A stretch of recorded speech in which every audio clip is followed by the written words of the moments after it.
¿Qué tal? ¿Cómo andan? ¿Qué dicen? Bienvenidas, bienvenidos a QR de viernes. Estamos comenzando y hasta las 12 hacemos en vivo. Bueno, claramente creo que a esta altura del partido nadie discute que el gobierno termina su peor semana.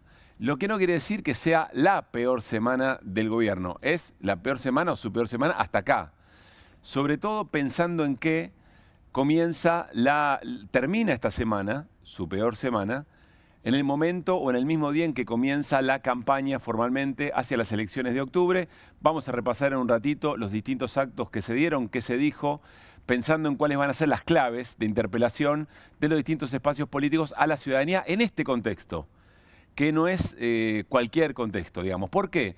Bueno, porque la crisis política y económica del gobierno se fue acelerando de tal manera que los meses se convirtieron en semanas, que las semanas se convirtieron en días, y convengamos que no puede tener el gobierno muchos días de 678 millones de dólares quemados por el Banco Central para tratar de sostener el techo de la banda. Está claro a esta hora que el gobierno, o es una pregunta si ustedes quieren, ahora Guido lo va a contestar, pero el gobierno no parece estar defendiendo el techo de la banda. Parece estar garantizando los dólares necesarios para el tramo final de todo carry trade, que es la fuga, que es el retiro. Porque en definitiva, todos los actores económicos y políticos están viendo que el mayor riesgo de este momento en la Argentina es el riesgo M, es el riesgo Milei. Lo venimos sosteniendo en QR desde hace mucho tiempo. El riesgo, el mayor enemigo del gobierno es el gobierno en una enorme cantidad de factores y situaciones. En su manera de entender lo discursivo, por el uso de lo violento, porque todas aquellas cosas que lo fortalecían o parecían fortalecerlo, en un momento se iba a quebrar y todo eso se convierte en una burla, se convierte en un meme, se le pasa la cuenta del debe al propio gobierno, por sus propias internas, por el modo en que conformó el equipo político, el equipo de funcionarios y funcionarias, la enorme cantidad de renuncias que íbamos contabilizando semana tras semana de gente que llegaba a la función, miraba lo que había alrededor y se iba o la iban cuando decía o emitía alguna opinión distinta a la que tenía el presidente o la secretaria general de la presidencia. Por su propio plan económico, porque hay voces que dijeron que el plan económico era inviable desde el día 1. Y sobre todo por su ataque a la política. Hoy, otra vez, desde Córdoba, la vamos a escuchar en un rato nada más, el presidente ataca muy fuertemente a la política que ya le viene dando la espalda. Porque esta semana, la peor del gobierno, desde que lleva su mandato Javier Milei, sobre todo es la peor semana porque se le quebraron todos los puentes políticos y el Congreso habló y fue muy claro. Razón por la cual el gobierno redobla la apuesta y habla de pánico político, que lo que está ocurriendo nada tiene que ver con su plan económico. Todo es pánico político, y lo decía Milei hoy en la Bolsa de Comercio de Córdoba de esta manera. Yo entiendo, digamos, los problemas de la dinámica electoral y la situación que hay actualmente en los mercados. Pero, a ver, Argentina es uno de los 5 países del mundo que tiene equilibrio fiscal. O sea, solamente en casi 200 países del mundo, solamente 5 tienen equilibrio fiscal. Nosotros somos uno de ellos. Es decir, si ustedes se dan cuenta, todo el pánico es político. Por lo tanto, si el 26 de octubre pintamos a la Argentina de violeta, el sueño argentino va a ser posible de ser grande Argentina nuevamente.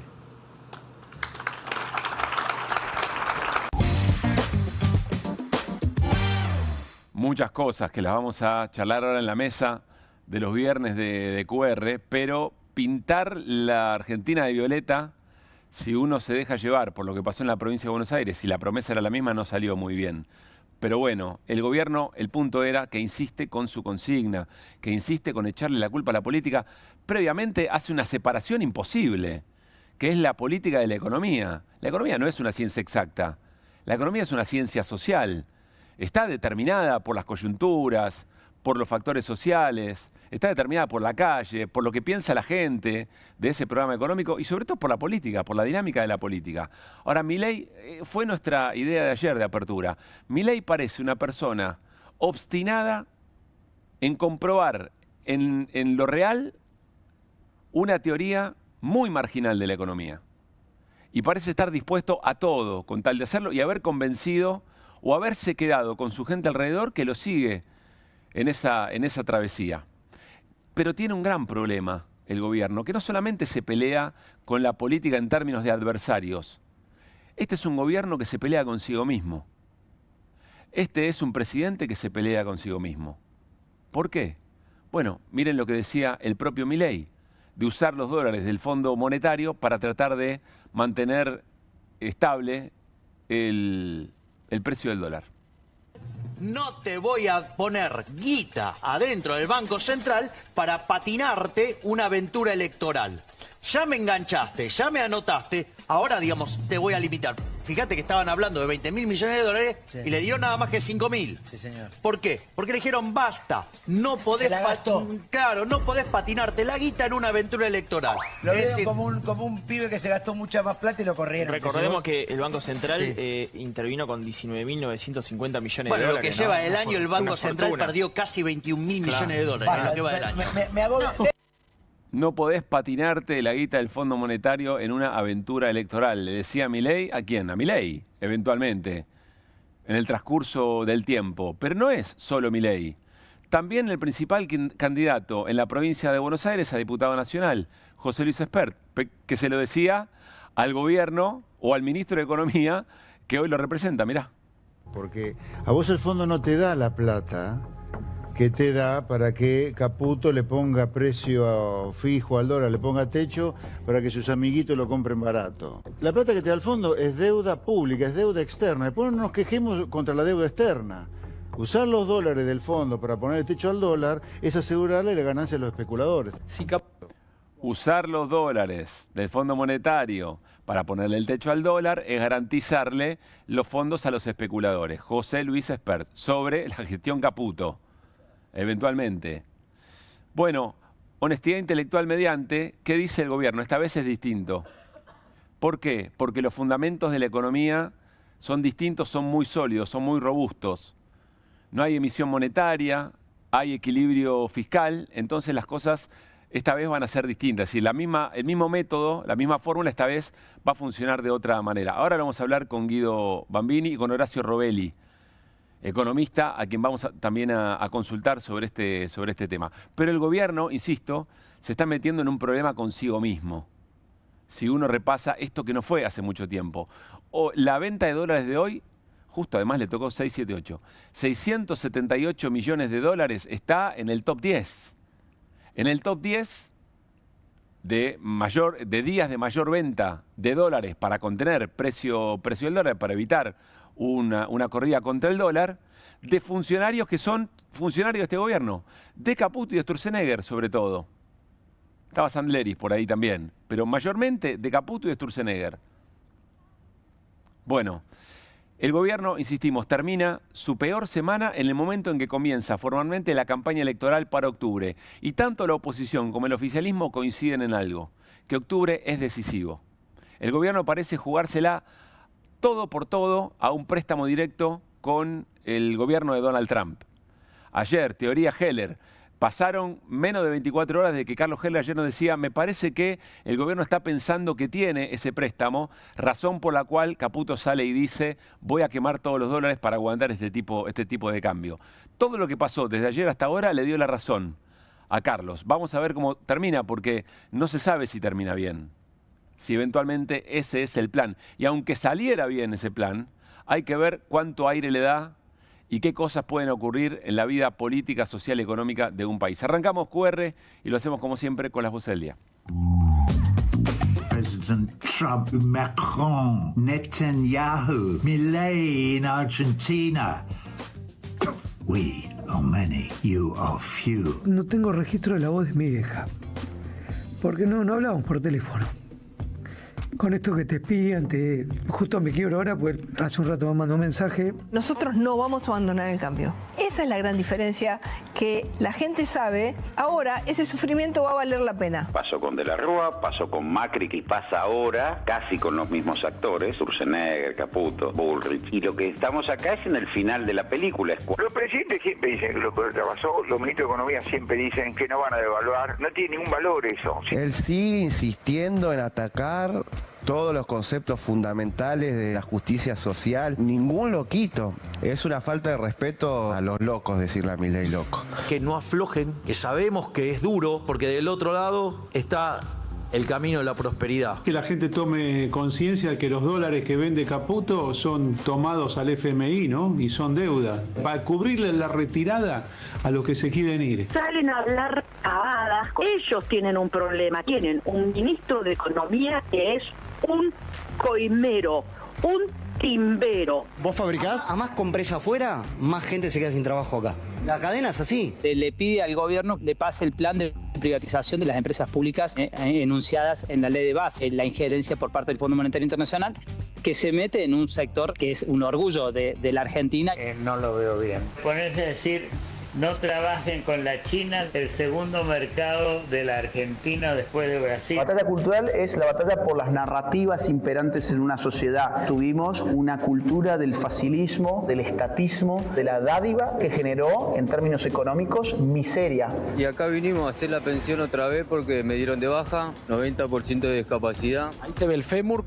¿Cuántos clavos tenés? 12 clavos de titanio. Si yo detecto un curro, lo denuncio. ¿Pero has detectado? No, lo denuncia no. Curro no. Indagando un poquito en el pasado de nuestro presidente, ¿él qué quería ser cuando era más joven? Sí, ¿tornero, ingeniero nuclear o cantante? Y no canta mal. Yo que él seguiría cantando. Es mejor cantante que presidente. Pero por hacer menos daño.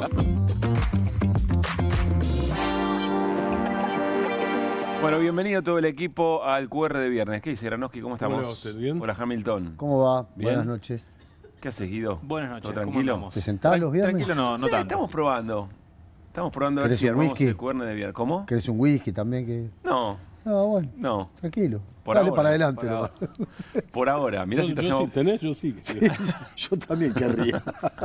Bueno, ya nos metemos en lo importante del día, la tensión financiera, los lanzamientos de campaña, los dichos de Milei. Pero lo que dijo Alejandro Álvarez, no lo había visto, lo que dijo Alejandro Álvarez, el subsecretario de Políticas Universitarias en Neura, si no me equivoco, dice, no, yo cuando veo un curro lo denuncio. ¿Viste alguno? No, ninguno. A ver, dámelo de vuelta, por favor, un poquito más. ¿Y cuáles son los curros que han detectado? Qué terrible. Por eso, si yo detecto un curro, lo denuncio. ¿Pero has detectado? No, lo denuncia no. Hasta el curro no. Yo te juro que es para decir, listo, buenas noches, vamos al fin de semana, dejémonos embromar. Una buena idea. Yo acepto. Agenda deportiva y se acabó. Déjame hacer un cálculo. Del 23 de abril hasta acá pasó 1 año y 5 meses. Sí. La primera marcha universitaria fue el 23 de abril del año pasado, 2024. La respuesta a la marcha del gobierno, la respuesta anterior y posterior, la respuesta a la protesta era los curros. Y vamos a auditar. Hablamos muchas veces acá que si querés auditar, primero se hace el tuntún, después lo haces sistemáticamente y en un mes sabés en serio los curros. Y ahí empezás a tomar decisiones. Ni hablar de los curros, como dice Alejandro Álvarez, por supuesto. Porque supongo que deben ser curros más grandes, vaya uno a saber. Curro al cuadrado. Curro al cuadrado, no, exactamente. Curro es otra cosa. Exactamente. Curro es otra cosa. No detectó nada. O sea, no hay nada. No hay nada. Y va 1 año y 5 meses, no hay nada. Pero le pregunta el... Buena pregunta, y bien preguntado. Dice, imagínate. Pará, le tiraron un centro. Hasta yo me la creí. Le tiraron un centro para que cabecee. Claro. Y el chabón la vio pasar. Se agarró la cabeza. Contame uno. Ninguno. Y lo primero que dice, le sale decir es qué terrible. Como para mí, porque no, qué terrible porque no encontramos nada. Qué terrible que me preguntes eso ahora. Devuélvanle la guita a las universidades. Si como dice Martín, ese era el argumento. Que se la estaban choreando toda para la política. Dale, no, muy fuerte. Eso es lo que está pasando, me parece, en la sociedad. Se están dando cuenta que este gobierno es una caricatura. No tenés desde dónde asirlo, ¿viste? Como se te resbala, es como una cosa media chirle, media extraña, es caricaturesco. Sí. El problema es, recién estaba como reflexionando, el problema es que no se transforme en algo grotesco, porque lo grotesco después te lleva a lo trágico. Entonces, bueno, hoy se llama meme eso, ¿no? Lo que antes era la caricatura, hoy es meme. Por eso, de la caricatura vos podés pasar al grotesco. Y si del grotesco pasás a la tragedia, ya sabemos lo que son las tragedias. No, es que el meme te lleva a la debilidad institucional. Claro. Totalmente. ¿No? Creo que el meme es síntoma de la debilidad institucional. Totalmente de acuerdo. Me parece. Pero al mismo tiempo es un vehículo. Es un vehículo de difusión. No es un vehículo, pero si no lo exhibe. Claro, exacto. Si no hay algo real fuerte, con el meme no te alcanza, digo. Claro. Están los memes de Rosario Central News o San Lorenzo Huracán. Di María pateando penales. Claro, eso dura 2 días.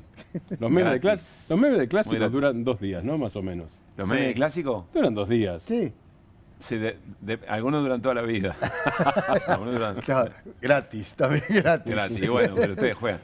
Lo curioso es que hoy el presidente de la Nación habló de corrupción en el acto en Córdoba. Ahora vamos a ir a otras definiciones de Milei, pero habló de corrupción y lo hizo de esta manera.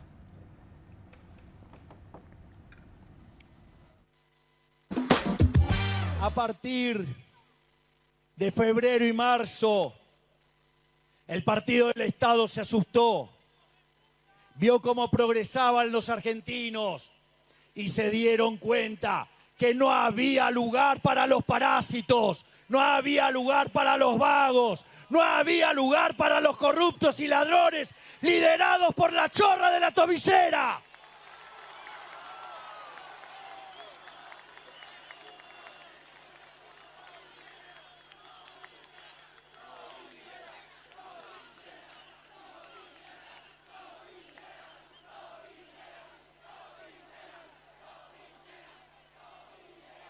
Me encanta que ahora los cucas son catadores de corrupción y hablan de audios con chimentos de peluquería y inteligencia artificial, mientras que ellas tienen una triple condenada con la tobillera por afanar la guita de Vialidad Nacional.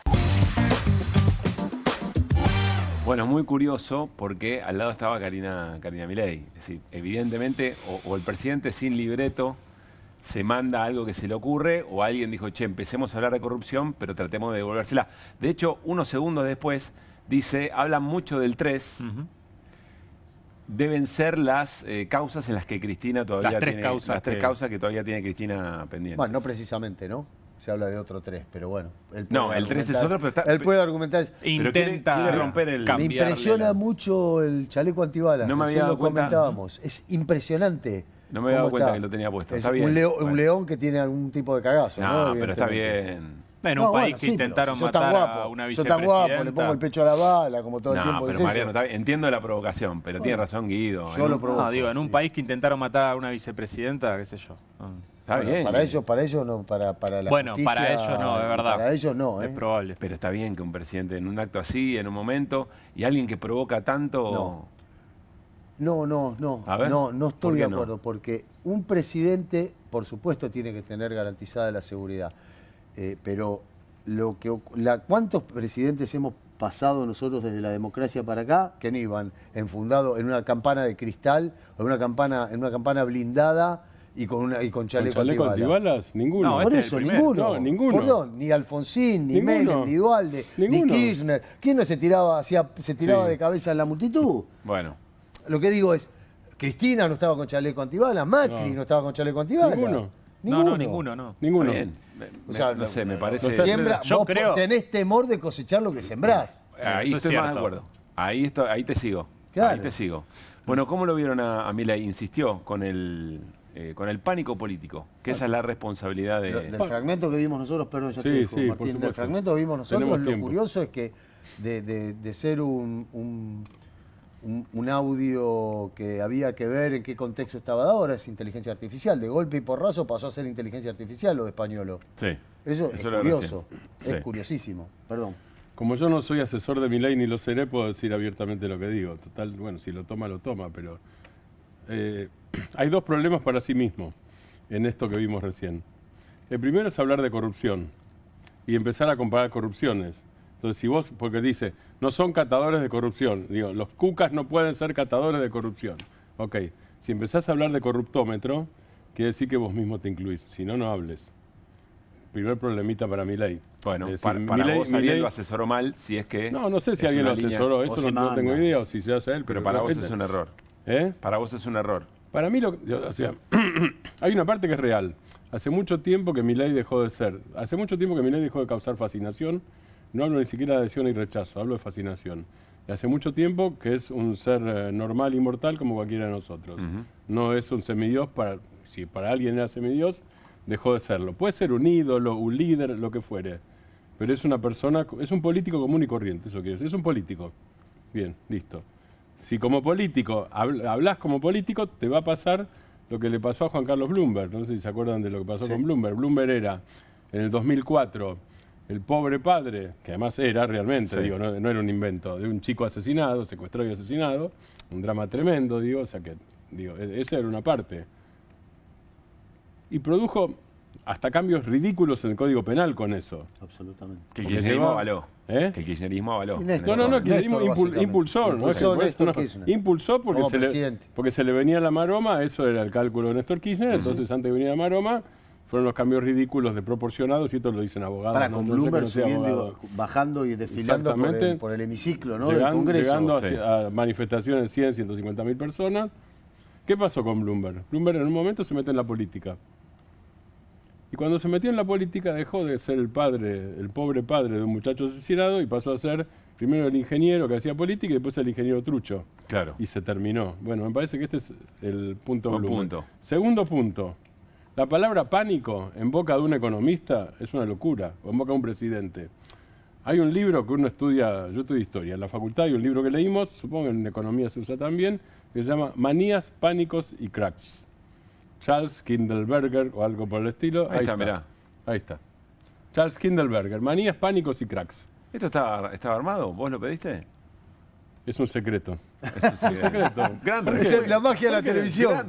Es la magia de la televisión. Me sorprendí. Claro. ¿Por qué comentar la telepatía debe ser comentada y explicada? ¿Quieres mostrar los hilos de la marioneta? No muestres la marioneta. No, la telepatía.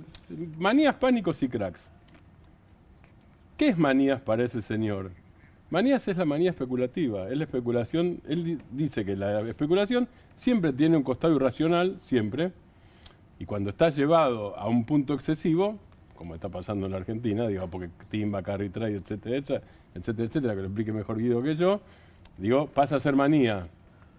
Deja de ser una práctica y pasa a ser manía. La manía produce pánico. La manía más el pánico lleva al crack. ¿Qué es el crack? La gran crisis. Claro. El default en la Argentina, la crisis del 29-30 del mundo, la crisis del 2008 cuando revientan las hipotecas, más la burbuja financiera, más la securitización de las hipotecas y todo lo que querramos. Manías, pánicos y cracks, y el señor habla de pánico. Un economista que hable de pánico siendo presidente es un dato muy llamativo. Lea a los austríacos. Claro. Bueno, sí, enseguida, le falta un pedazo. En un ratito hablamos con Irina Hauser porque hay novedades en la causa 3, porque se conocieron algunas maniobras de Diego Españolo intentando borrar mensajes, manipulando su propia cuenta de aplicación de mensajería. En un ratito lo vamos a hablar con Irina y enseguida hablamos con Horacio Robelli, economista, para que nos dé su mirada del momento. Pero me voy con Guido Bambini a la pantalla con esta portada.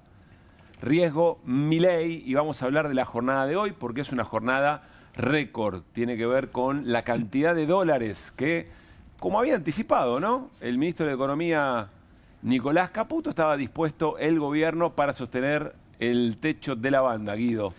Sí, efectivamente, hoy fue un día récord, vendió 678 millones de dólares el Banco Central. Fue de los días, si los ordenamos en términos históricos, digamos, de cuánto se vendieron en un solo día, fue el día 10, ¿no? Entró al top 10 en el día 10. La medalla de oro, plata y bronce la tiene Sturzenegger.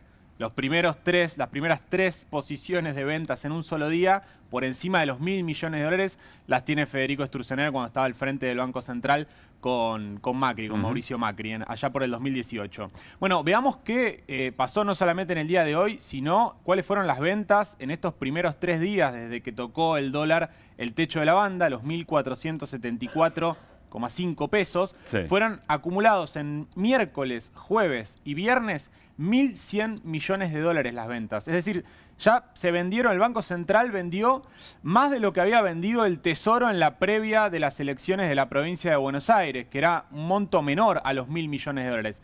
Estos 1.100 millones de dólares, pensemos promedio diario 400 millones de dólares más o menos, en las 25 ruedas que quedan de acá al 26 de octubre, 25 días hábiles en donde el mercado puede testear el techo, seguir testeando el techo de la banda, te arrojan un resultado de 10.000 millones de dólares.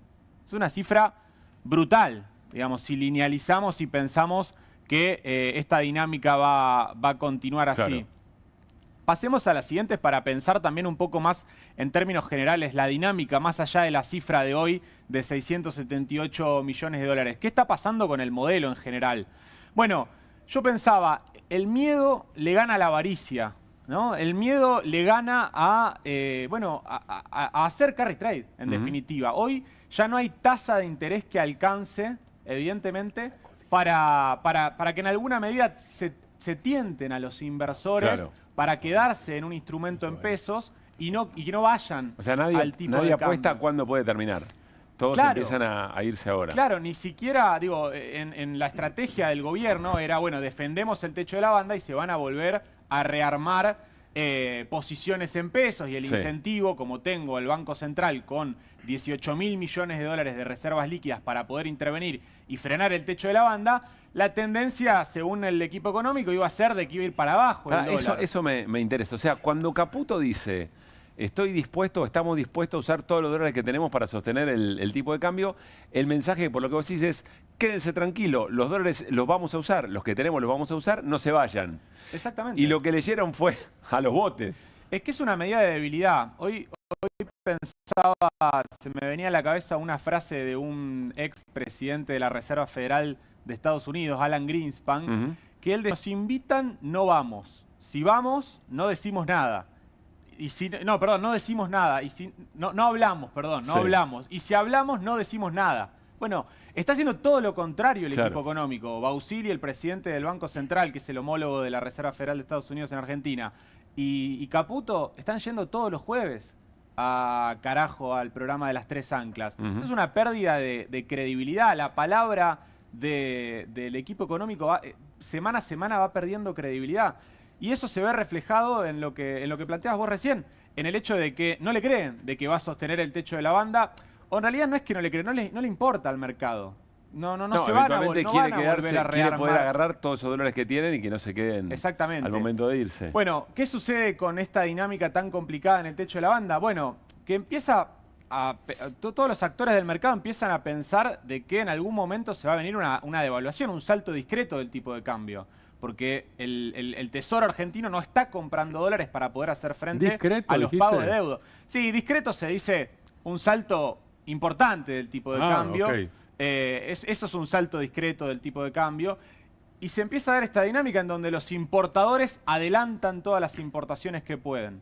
Los exportadores para tratar de hacerlo con el dólar más bajo posible. Claro, si estamos pensando de que se puede venir una devaluación, lógicamente todo el importador va a intentar hacer esa importación y demandar los dólares lo antes que pueda. Lo mismo con los exportadores. Si está pensando de que se puede venir un tipo de cambio más alto, bueno, retaseo las exportaciones, no exporto y las pateo para adelante. También tenemos cobertura preelectoral y también se da esta dinámica de suba de la brecha, ¿no? Hoy tenemos los dólares paralelos, vuelve a haber brecha, el contado con liquidación y el MEP en la zona de 1551. ¿Y eso qué quiere decir? Y eso genera un incentivo a arbitrarlo, a comprar en el oficial todo lo que pueda y a vender en el mercado mayorista. Es una dinámica que también le mete presión para hacer ese rulo, para comprar en el oficial y para vender en el mayorista. Vayamos a la siguiente para ver las dificultades que yo les vengo planteando insistentemente, qué es lo que está viendo el mercado, las dificultades que tiene el gobierno para afrontar los pagos de deuda externa que se vienen en los próximos meses. Fíjense las dos columnas importantes de enero y julio.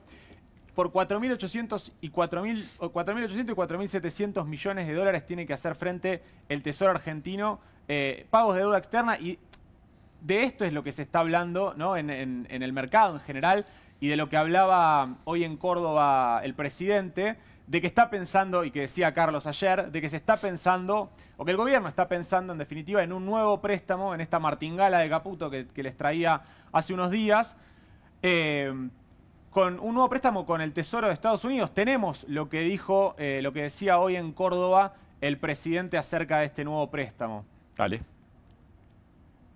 ¿Menciona una gestión iniciada o quería saber si está en sus expectativas que haya alguna ayuda del Tesoro de Estados Unidos? ¿Eso es así? ¿Hay alguna negociación o se trata de un seguro del aporte de alguna garantía para que el país se financie en los mercados? Mira, nosotros teníamos claro que este año iba a ser muy complicado y nosotros ya habíamos empezado a desarrollar estrategias para cubrir los pagos que tiene Argentina el año que viene, que son 4.000 millones de dólares en enero y 4.500 millones de dólares en el mes de julio. Con lo cual nosotros venimos trabajando, esas negociaciones demandan tiempo, pero bueno, lo que pasa es que nosotros hasta que no está confirmado no hacemos anuncios, pero sí estamos trabajando muy fuertemente, estamos muy avanzados, es cuestión de tiempo también.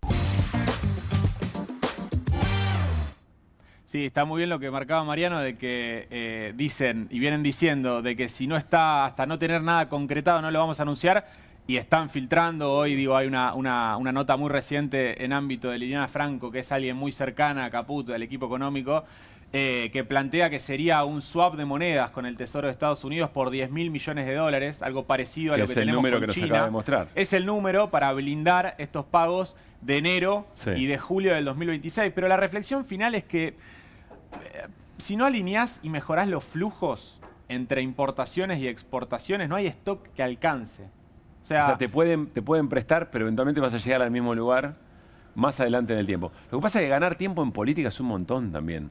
Si vos me decís que hay alguien que le presta, ahora vamos a charlar con Horacio Robelli, pero si alguien, si logra que le presten 10.000 millones de dólares, 9.000 millones de dólares, y eso le da aire, empieza a bajar y reacomoda el riesgo país, los bonos, etcétera, etcétera, ¿quién sabe lo que puede llegar a pasar de acá a junio en la vida política argentina?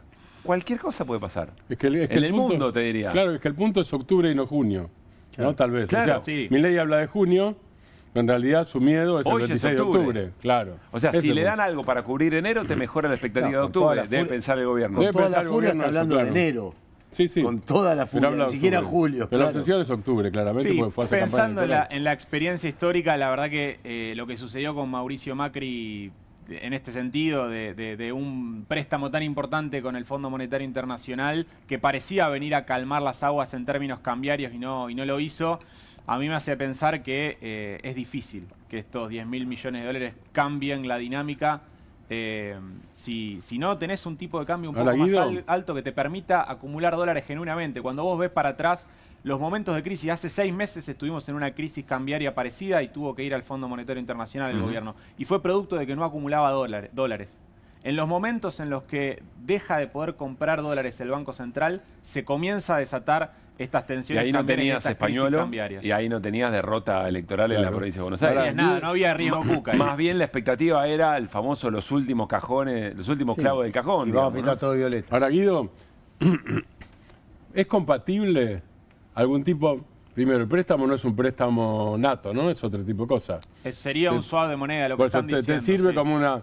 Te sirve para demostrar que eventualmente tenés una especie de seguro, sería eso, ¿no es cierto? Bien. O sea que es menos que un préstamo.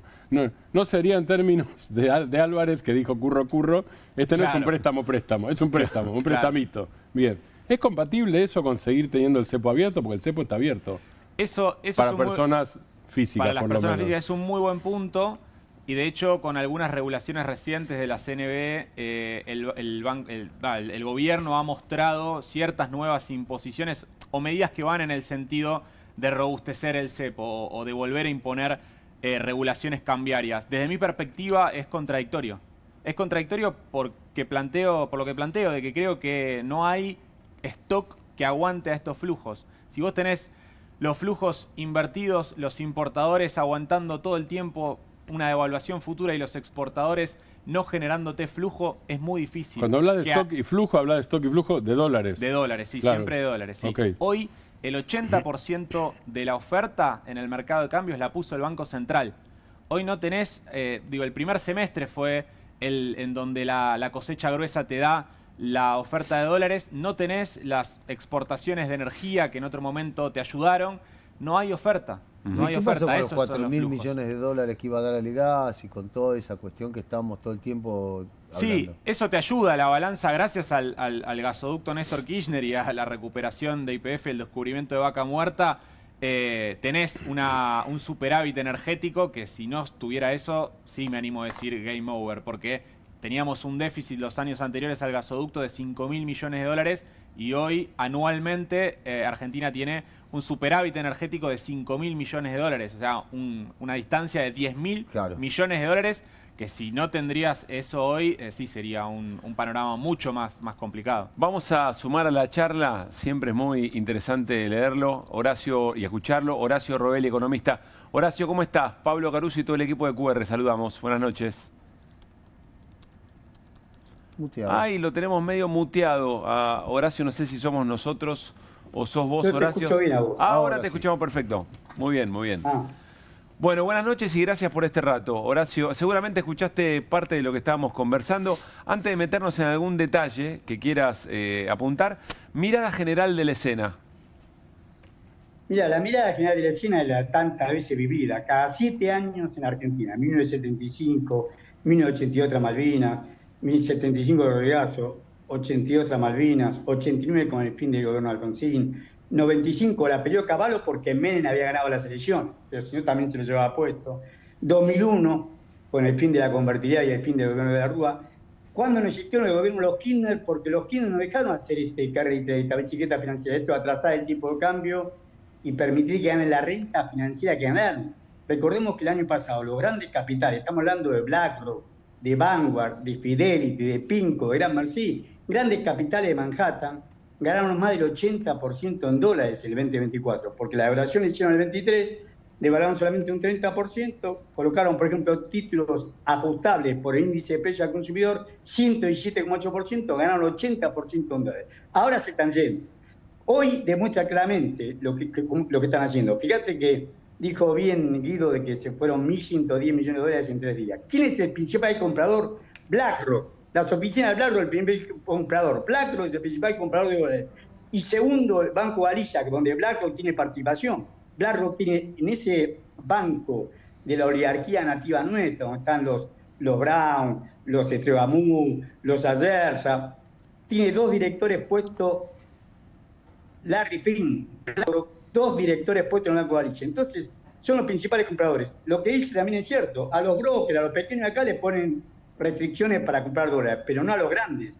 Caputo lo que asegura va a ser lo mismo que hizo, ahora esta etapa va a ser lo mismo que hizo cuando lo nombraron presidente del Banco Central en junio del año 2018, y de junio a septiembre habían entrado del Fondo Monetario Internacional dólares de billetes por 15.000 millones de dólares. Dólares de billetes venían de Washington, de la sede central del Fondo Monetario Internacional de la Argentina, 15.000 millones de dólares. Veíamos los camiones de seguridad, uno de color gris, otro de color amarillo, trayendo los dólares a la Reconquista 266 en la ciudad de Buenos Aires, donde está el Tesoro del Banco Central, y a las pocas semanas se volvían a ir con rumbo desconocido. Va a vender los 15.000 millones de dólares como quiere vender los 14.000 millones de dólares, pero eso no sería solamente el problema con el dólar. El problema es que en la reserva tiene el encaje bancario, por eso la corrida hoy.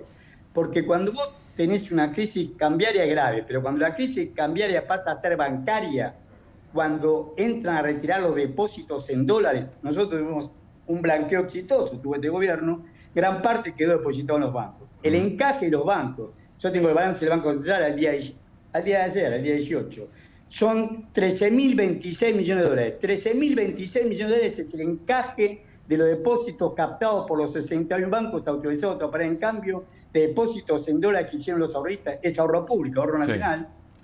Sí. Y va a meter mano también ahí, porque no tiene los vencimientos, ya lo dijo claramente Guido, vos tenés un vencimiento en todo el año 2026 por 19.400 millones de dólares y en todo el año 2027 por 14.800 millones de dólares. Es imposible pagarlo si no, aún haciendo esto que está contra los principios del derecho, contra el principio del derecho de utilizar la plata de los ahorristas o utilizar la plata del Fondo Monetario Internacional, que es deuda pública, deuda nuestra, como esos 15.000 millones de dólares que lo pagamos nosotros, que lo estamos pagando, vamos a pagar estos 14.000 millones de dólares para que él lo timbee, para que se lo lleven los jefes de él, porque lo que lo pusieron a él... Recién, Horacio, no sé si lo podemos compartir, estamos escuchando a José Luis Espert en el 2018, que decía, si vos usás la plata del Fondo Monetario para sostener el tipo de cambio, lo que está haciendo es garantizando los dólares para la fuga.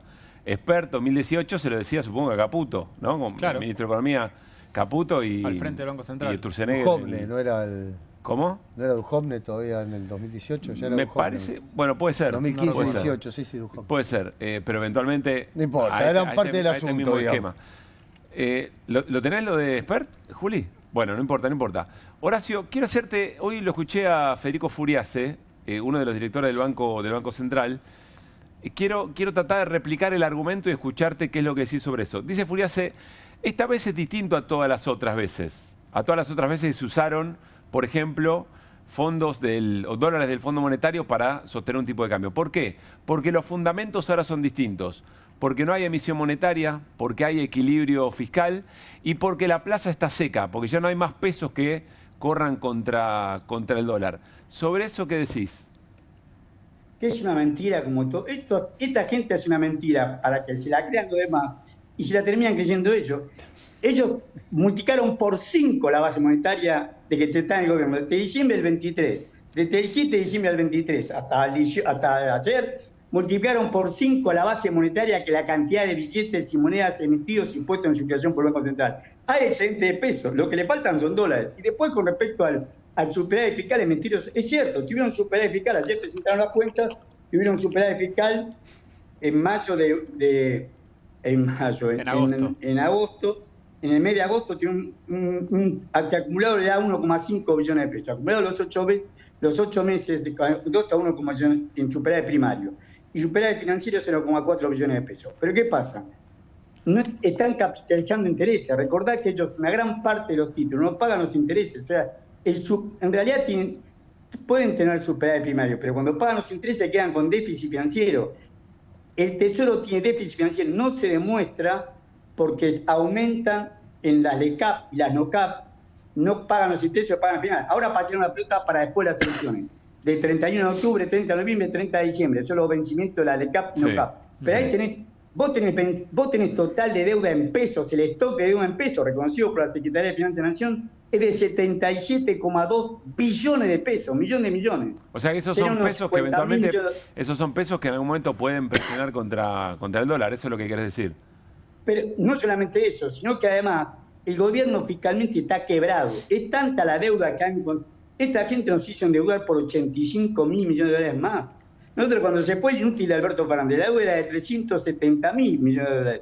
Ya sumó 85.000 millones de dólares más. Vos decís, bueno, con 85.000 millones de dólares recuperamos el río Paraná, el puerto Rosario, se construyó 1 millón de viviendas. No se construyó un ladrillo. Ahora, ¿qué pasa? Si se pagaron los intereses de la deuda sin capitalizar, el 40%, el presupuesto, por ejemplo, en el mes de agosto fue un poco más de 11 billones de pesos. 11 billones de pesos. Si se pagaran los intereses, serían más del 40% de esa suma. No podían pagar ni la jubilación. Claro. Es un gobierno quebrado, bancado solamente financieramente por los grandes capitales que ahora saben que se tienen que ir porque Milei va a perder, no hay ninguna duda de esta, va a perder en toda la provincia. En toda la provincia va a perder Milei. Y después hay que ver después quién se reparte políticamente. Pero la derrota de Milei lo va a obligar a tener que renunciar, le van a hacer juicio político por incapacidad manifiesta para haber sido primer mandatario del país, por incapacidad manifiesta y por otra cosa, le van a hacer juicio político, van a llamar a una asamblea legislativa y ahí van a tomar un presidente por un tiempo hasta que se llamen a elección. El escenario que planteas ese es el escenario, lo hemos vivido, repito el 2001, no repito más que el 2001 y hacia allá vamos. En peores condiciones, porque ahora tenés verdaderos lobos. Antes vos tenías grupos extranjeros, grupos locales, y tenías empresas. Vos en el 2001 luchabas contra Repsol, contra Telefónica de España, no contra BlackRock. Que BlackRock administra activos financieros por 20 veces más que el Producto Grupo Argentino. O sea, son grandes monstruos. Tiene pregunta Guido. Quiero, si podemos prepararlo de Furiase, porque quizás yo lo expreso mal, pero me gustaría que en el debate, que en la charla pongamos el argumento de Pablo dice esa estupidez. Bueno. Mienten y se la creen ellos la mentira. Guido. Sí, ¿qué tal, Horacio? ¿Cómo estás? Te quería consultar hacia adelante qué ves en el término del esquema cambiario. Digo, si ves después de octubre, un salto importante del tipo de cambio o en qué momento, ¿no? Si pretenden aguantar así vendiendo dólares hasta las elecciones. Mira, gracias por la pregunta. La propuesta de Caputo, que los mandatarios de Caputo es el capital financiero internacional, que lo pone a Caputo, a Santiago Auxilia, a Vladimir Werning, a Pablo Quirno, a José Vidata, es BlackRock. Los jefes de ellos, los jefes BlackRock, vamos, los jefes de ellos, le piden que le den tiempo para poder comprar dólares e irse. O sea que ellos hasta octubre, hasta el 26 de octubre, hasta este mecanismo, con dólares a 2.000 pesos, van a seguir vendiendo dólares de donde sea, de los depósitos, del encaje de depósitos, del Fondo Monetario Internacional, de lo que le prestó el BID y el BID, de los dos repos que colocaron. Van a vender todos los dólares que tienen. Según ellos tienen 39.000, casi 39.400 reservas brutas. Lo van a vender, porque ese es el mandato de su jefe. Ahora, esto llega hasta el 26 de octubre. Después del 26 de octubre vuela por el aire como fue en el 2001. En el 2001 vos cerraste 1-1 la paridad con la convertibilidad en diciembre y en abril estaba a 4 pesos un dólar, en abril del 2002. Acá corremos el riesgo de pasar lo mismo, con un agravante. Con un agravante que las empresas privadas argentinas, por ejemplo, puedo contar el caso Clarín, que se endeudó junto con su socio David Martínez en Telecom, se endeudaron en 1.245 millones de dólares. Una cosa es pagar 1.245 millones de dólares a un dólar a 1.500 pesos, otra es pagarlo a 5.000 o 6.000. Claro. Quiere a Clarín, quiere a Plus Petrol que haga el negocio del mundo, porque ExxonMobil se va de su participación en Vaca Muerta y la familia Rodríguez Rey y Poli, que son los dueños de Plus Petrol, la compraron por 1.400 millones de dólares. La gran parte de eso la pidieron prestada. La van a tener que pagar. Los grupos locales, según la Comisión Nacional de Valores, deben 23.900 millones de dólares a julio de este año, en obligaciones negociables que colocaron, fiscalizados por la Comisión Nacional de Valores, los grupos locales, sobre todo las petroleras. ¿Ves complicada el repago de la deuda de las empresas privadas? Bueno, este grave problema que tienen, ¿qué es lo que hace, por ejemplo, la Fundación Mediterránea? La Fundación Mediterránea, que lo propone Schiaretti como presidente, como todos sabemos, la Fundación Mediterránea, que eran 6 provincias, ahora quedaron 5, lo que propone, la propuesta que hace a Milei es un seguro de cambio con mucho caballo. Volver a repetir la historia que hicieron ellos cuando lo pusieron a caballo, 49 días como presidente del Banco Central, hasta la derrota de Malvinas en 1982, lo llevó el general Verplassen, que era el comandante del ejército, era cordobés y era el segundo de Luciano Benjamín Menéndez en el tercer cuerpo del ejército.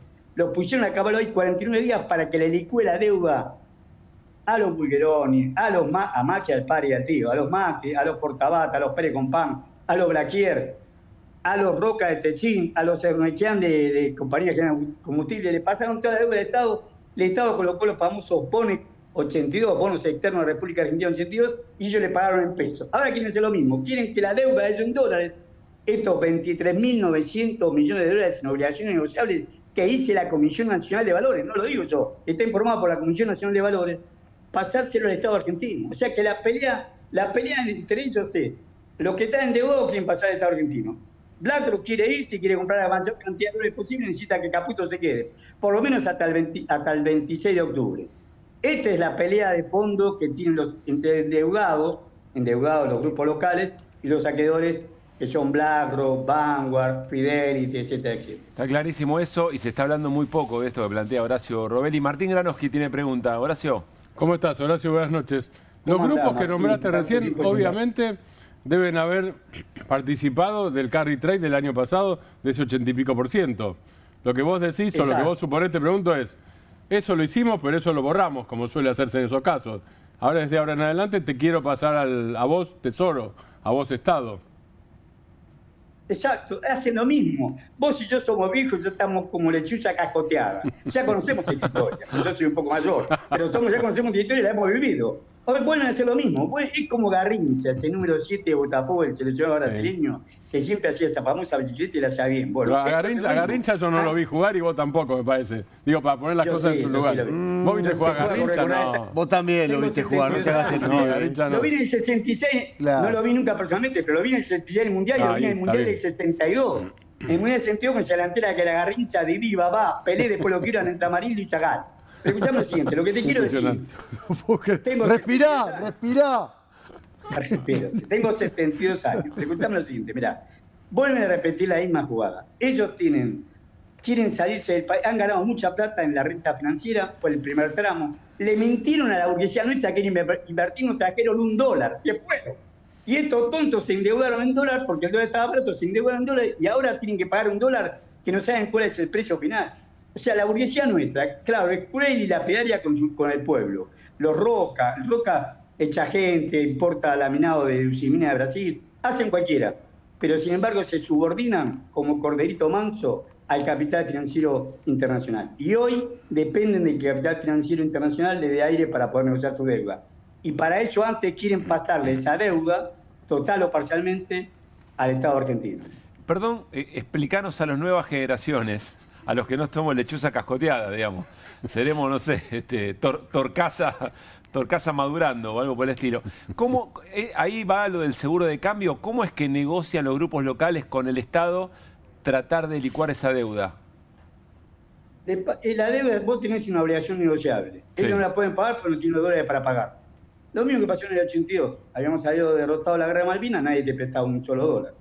Entonces le dijeron al Estado, bueno, nosotros no podemos obtener dólares, no tenemos dólares.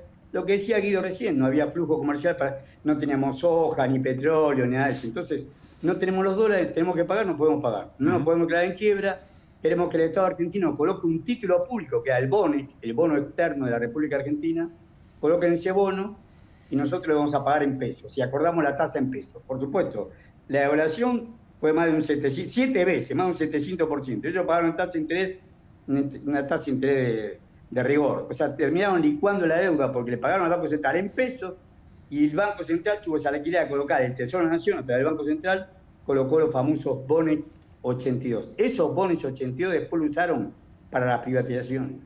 Después lo usó Techín, lo mismo que se benefició Techín, se benefició pagando en pesos y el Estado pagó en bonos. Y después Techín compró esos bonos, que eran, la lámina ya sin dólares y se pagan 16, 18, 20 dólares de sumo. Eran bonos basura porque nadie pensaba que Argentina iba a pagar y lo usó para quedarse con Somisa. Con Somisa, que ellos hoy la llaman término sideral. O sea, hacen la misma jugada siempre y no hay ninguno que les salga a decir, mira, esto ya lo vivimos, esto ya lo sabemos, esto, cambien el repertorio, muchachos, porque el pueblo argentino no puede pagar esta deuda. Por eso tenemos la deuda que tenemos. Y ¿Cómo si no, fue un país que tuvo durante... No, decía, y si no pasa lo del 2001, ¿no? 2002 en realidad, cuando Duhalde le saca de encima la carga que tenía con Goldman Sachs a Clarín, ¿no? También puede pasar eso, es otra de las variables. Seguro. Y van a declarar a Clarín de interés cultural. Claro. Debe 1.200, él y su socio. Y David Martínez 1.200, y con un dólar a 10.000 pesos no lo puede pagar. A 1.500 lo puede pagar. Con un dólar, nadie sabe cuál es el precio final del dólar. Esto es lo que tenemos que vivir todos los argentinos. Otra vez sopa, o sea, vuelan todos los precios por el aire, aumenta la pobreza, la indigencia. Los que fugaron se enriquecen, los que vienen a traer plata en el carry trade se llevan la renta y se van, y después van a venir, porque el ciclo lo completan igual que Techín, pero no comprando eso, sino comprando el capital extranjero. Van a venir con esos dólares que van a estar contra alto, porque el dólar va a tener mucho poder adquisitivo, va a haber que dar muchos pesos por esos dólares para quedarse con la mitad, con Vaca Muerta, con el litio, con el Banco Nación, con YPF, con el cobre, con el oro, con la plata, con agua pesada, con agua potable. Ahí cierran el circuito. Una colonia es más digna que la Argentina de Javier Milei. Horacio, gracias como siempre, un gran abrazo, te leemos. Muchísimas gracias a ustedes. Que esté muy bien. En el cohete a la luna, ¿no? Lo pueden leer a Horacio Robelli. La verdad, me sale decirles, un economista muy futbolero, que se sabe los equipos de memoria y te los recita en 1.5, agárrate, para el poder económico es terrible porque se sabe todos los nombres de los directivos, de las empresas, lo que eran, lo que fueron, es tremendo. No, Horacio no te dice más alrededor de 23.000 millones de dólares. Dice, 23.437.838 y si lo vas a... Yo no lo verifiqué porque no necesito. Si lo vas a buscar pero alguna vez le hice el chiste y si lo vas es eso. Ahí vamos a Milei en Córdoba, pero lo que nos está diciendo Horacio Robelli es, ojo, porque ustedes están hablando de la superficie de la discusión, pero atrás hay gente negociando la salida de este asunto. Los fondos de inversión y eventualmente las empresas locales que están endeudadas hasta la manija, dijo 23.900 en obligaciones negociables. Lo del seguro de cambio, ¿qué es exactamente? Pregunta de ignorante. Cuando se habla de seguro de cambio y que hay alguien negociando su seguro de cambio frente a una posible devaluación. No, es distinto a lo que planteaba, un seguro de cambio, por ejemplo, es los contratos de dólar futuro que vende el Banco Central. Eso es un seguro de cambio que te garantiza un precio del dólar al final. Cerrás ahora el precio, eso es un seguro de cambio. Por lo que pase. Claro, por la incertidumbre que puede haber, yo tengo que pagar una importación, necesito los dólares, sé que voy a necesitar esa cantidad de dólares en ese momento a fin de mes, cierro hoy el precio del contrato. Y lo que dice del fin de Horacio, mes. están haciendo, que eventualmente después se tiene que, siempre es la presión de los grupos locales, es sacar un bono del Tesoro, es decir, que te compre esa deuda el Claro, Tesoro. nacionalizar la deuda privada. Claro. La deuda privada, como se ha hecho en otros momentos de la historia argentina. Mamita, ¿en qué momentos estamos, no? Javier Milei arrancó, nos metemos un poquito en el acto de Milei, después hablamos de lo que pasó en Provincia de Buenos Aires y en la Facultad de Medicina de la UBA, porque allí también lanzó Fuerza Patria en la ciudad de Buenos Aires. Enseguida hablamos de Vicentín. Con Carlos del Frade, porque hubo novedades, historias que van por abajo, pero que tienen mucho que ver con esto. Milei en Córdoba se arrancó. Córdoba también me ha dado una enorme alegría en lo afectivo. Porque Conan es cordobés.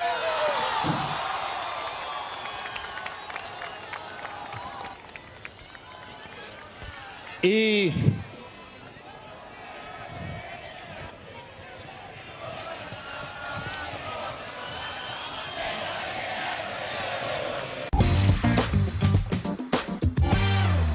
o sea, lo que se cantaba era Conan Conan en algún momento y Tobillera Tobillera también, ¿no? Lo habíamos visto antes. El Fernet, ¿no? Hagamos una lista. Sí. Talleres de Córdoba, ¿no? Instituto, no sea malo, Belgrano. Instituto también. Hortensia, digo lo que quiera, digo para irnos más atrás. Sí.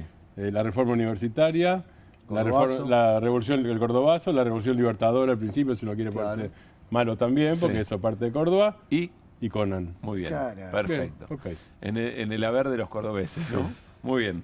Vos sabés que hoy yo estaba, cuando vi la entrevista donde Milei confiesa que está en alguna negociación con el gobierno de los Estados Unidos por algunos fondos, vi a la persona que estaba al lado. Si querés lo podemos congelar un segundito, buscamos la imagen, no hace falta ir al tape. Vi a la persona que estaba al lado y digo, debe ser alguien de prensa del lugar que lo acompaña a Milei y que, ¿no? y que lo ayuda, que lo custodia. Le vi un micrófono, me llamó la atención. Debe ser autoridad de la Bolsa de Comercio de Córdoba. Después lo volví a ver en el acto.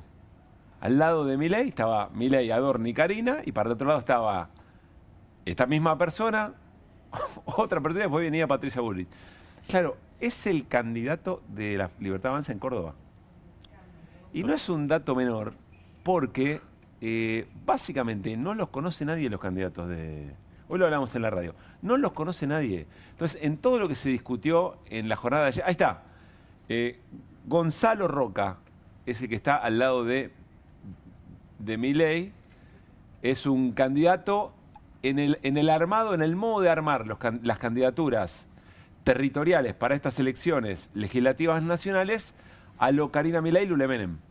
Es decir, candidatos propios territoriales, aunque no los conozca nadie, porque se supone que la marca mide, que la marca es lo que marca el piso de la elección.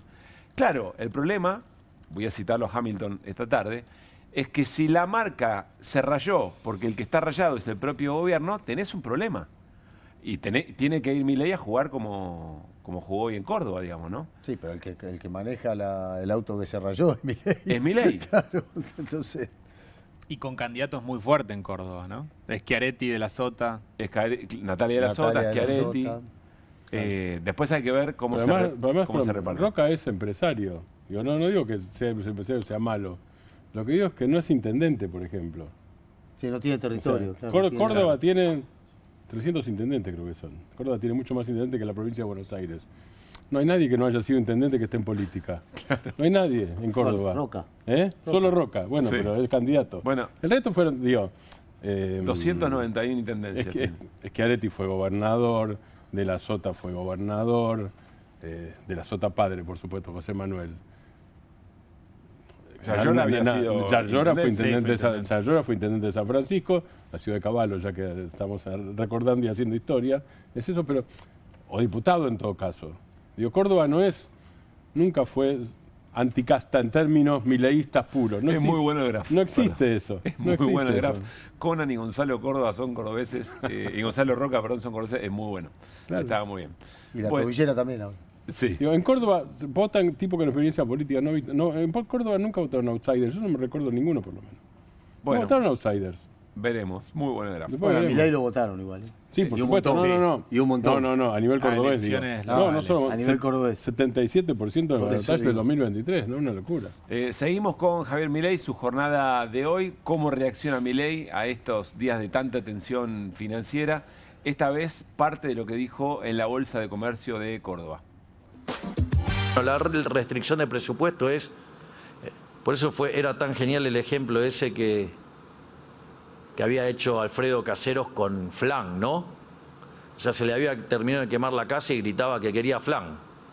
No, pero se quemó la casa, quiero flan. Pero, digamos, o sea, no hay heladera, quiero flan. No, pero, digamos, o sea, no tenés casa, quiero flan. Bueno, digo, y pareciera que la política en Argentina está empecinada en eso. Es decir, en violar sistemáticamente la restricción de presupuesto, es decir, o si se financia con emisión de dinero, ¿a quién creen que van a perjudicar? ¿Se supone que dicen que van a proteger a los más vulnerables con emisión monetaria? ¿Te financiás con emisión de dinero, pero que te financiás con crédito externo permanentemente? ¿Qué pasa? Claro, sí, él permanentemente dice que la deuda es mala, que financiarse, digamos, a partir de deuda es malo y están negociando un nuevo préstamo y ya hicieron... Su esquema se basa en endeudarse, básicamente. Totalmente. Si vos no emitís, la expectativa... La manta corta de TIM es una pelotudez al lado de esto, ¿no? La expectativa eventualmente es, creo que lo decía Furiase también, a veces nos olvidamos de dónde venimos, la situación era muy compleja, manta corta, obviamente que iba a haber problemas, estábamos preparados para esto, empieza a decir el gobierno ahora, la idea es llegar a octubre, que octubre garantice las reformas, que las reformas garanticen las inversiones, que las inversiones garanticen el flujo de dólares. Ese es el plan del gobierno. Sí, que lo cambiaron sobre la marcha innumerables veces, lo hemos dicho, ¿no? Todo marcha de acuerdo al plan. El plan del gobierno era previo a ganar las elecciones de la provincia de Buenos Aires o empatar más o menos y que eso desencadene una baja del riesgo país que le permita refinanciar los flujos de capital. Sí. O sea, el plan primigenio del gobierno era ese. Ante la imposibilidad por la derrota electoral y la suba del riesgo país, como vimos hasta los 1.500 puntos, bueno, aparecen estas nuevas alternativas, que es nuevo endeudamiento externo, ¿no? Volver a ir a pedirle la escupidera a Scott Bessent. Antes de cambiar de tema, déjame, porque el único que entendió lo de la manta corta tiene es la lechuza cascoteada. Como yo. Entonces, las dos lechuzas cascoteadas. Tim era un entrenador de San Lorenzo en el año 68, campeón de los matadores, invicto, que decía que un equipo de fútbol era una manta corta. Cuando te tapabas la cabeza, te destapabas los pies. Cuando te tapabas los pies, te destapabas la cabeza. Es decir, no podías atacar y defender correctamente. Y era un gran equipo ese. Y era un gran equipo, invicto. O sea, el primer campeón invicto. Bueno, un equipo de mayor nivel al de este gobierno. Y hablo técnicamente. Yo, claro. Sí, porque yo no soy de San Lorenzo, o sea que hablo con objetividad. Tiene un gran equipo. Tiene razón Hernán Lecher. A ver cuándo blanqueamos y hacemos lo que tenemos que hacer, que es un programa deportivo. No jugamos más. Terminemos con esta boludez de la política, basta. Bueno, vamos a ver cuánta gente había en Córdoba en el acto de Javier Milei. Esta es la foto de seguridad de la policía cordobesa. Repleto. La cámara de seguridad del esquema policial en Córdoba. Parecido a lo que pasaba, ¿se acuerdan? En Moreno. En Moreno, sí. ¿No? Que las cámaras eran de drones de la policía bonaerense. Y creo que una parte de los filmados también debe ser de seguridad. Claro. Los que filman y los filmados. O sea que hay que descontar los filmados y uno calcularía cuántos no policías hay en ese acto. ¿Vos te acordás el cierre de campaña de Milei cuando fue la candidatura presidencial? Que eran como 15, 20 cuadras. Sí, claro. Fue impresionante. 15, 20 cuadras ahí en Patio Olmos. Enfrente de Patio Olmos eran 20, 15, 20 cuadras. Y lo mismo el cierre en Loma de Zamora, la otra vez, que después se inventó lo de los incidentes, digamos. Sí. Fue un cierre multitudinario también. O sea, todos los cierres fueron enormes del 2023. No estaría en todos lados. No estaría está pasando. Nos vamos a ir a una pausa. Cuando volvamos, la estafa Vicentín. Hubo novedad en las últimas horas y vamos a hablar con alguien que sabe y viene investigando esto hace mucho tiempo. Es diputado provincial, es candidato a diputado nacional, se llama Carlos Del Frade, es colega además. Vamos a hablar de Vicentín, porque aparece, por supuesto, funcionarios de Macri de aquel momento y pregunta sobre aquellos carteles o aquel ánimo popular, ¿se acuerdan? En algunos sectores somos todos Vicentín. En un ratito lo conversamos, dale.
Muy bien, seguimos en QR, arrancamos sección 3 con nuestra portada, porque se viene Irina Hauser. Hola Iri, ¿cómo te va? Muy buenas noches. ¿Qué tal? ¿Cómo están? Todas las noches hoy, me parece, ¿no? Creo que nos faltaste... Me extrañan, digan la verdad. Te extrañamos, muy bien. Bueno, porque hay novedades en la causa 3. ¿Cuáles son, Iri?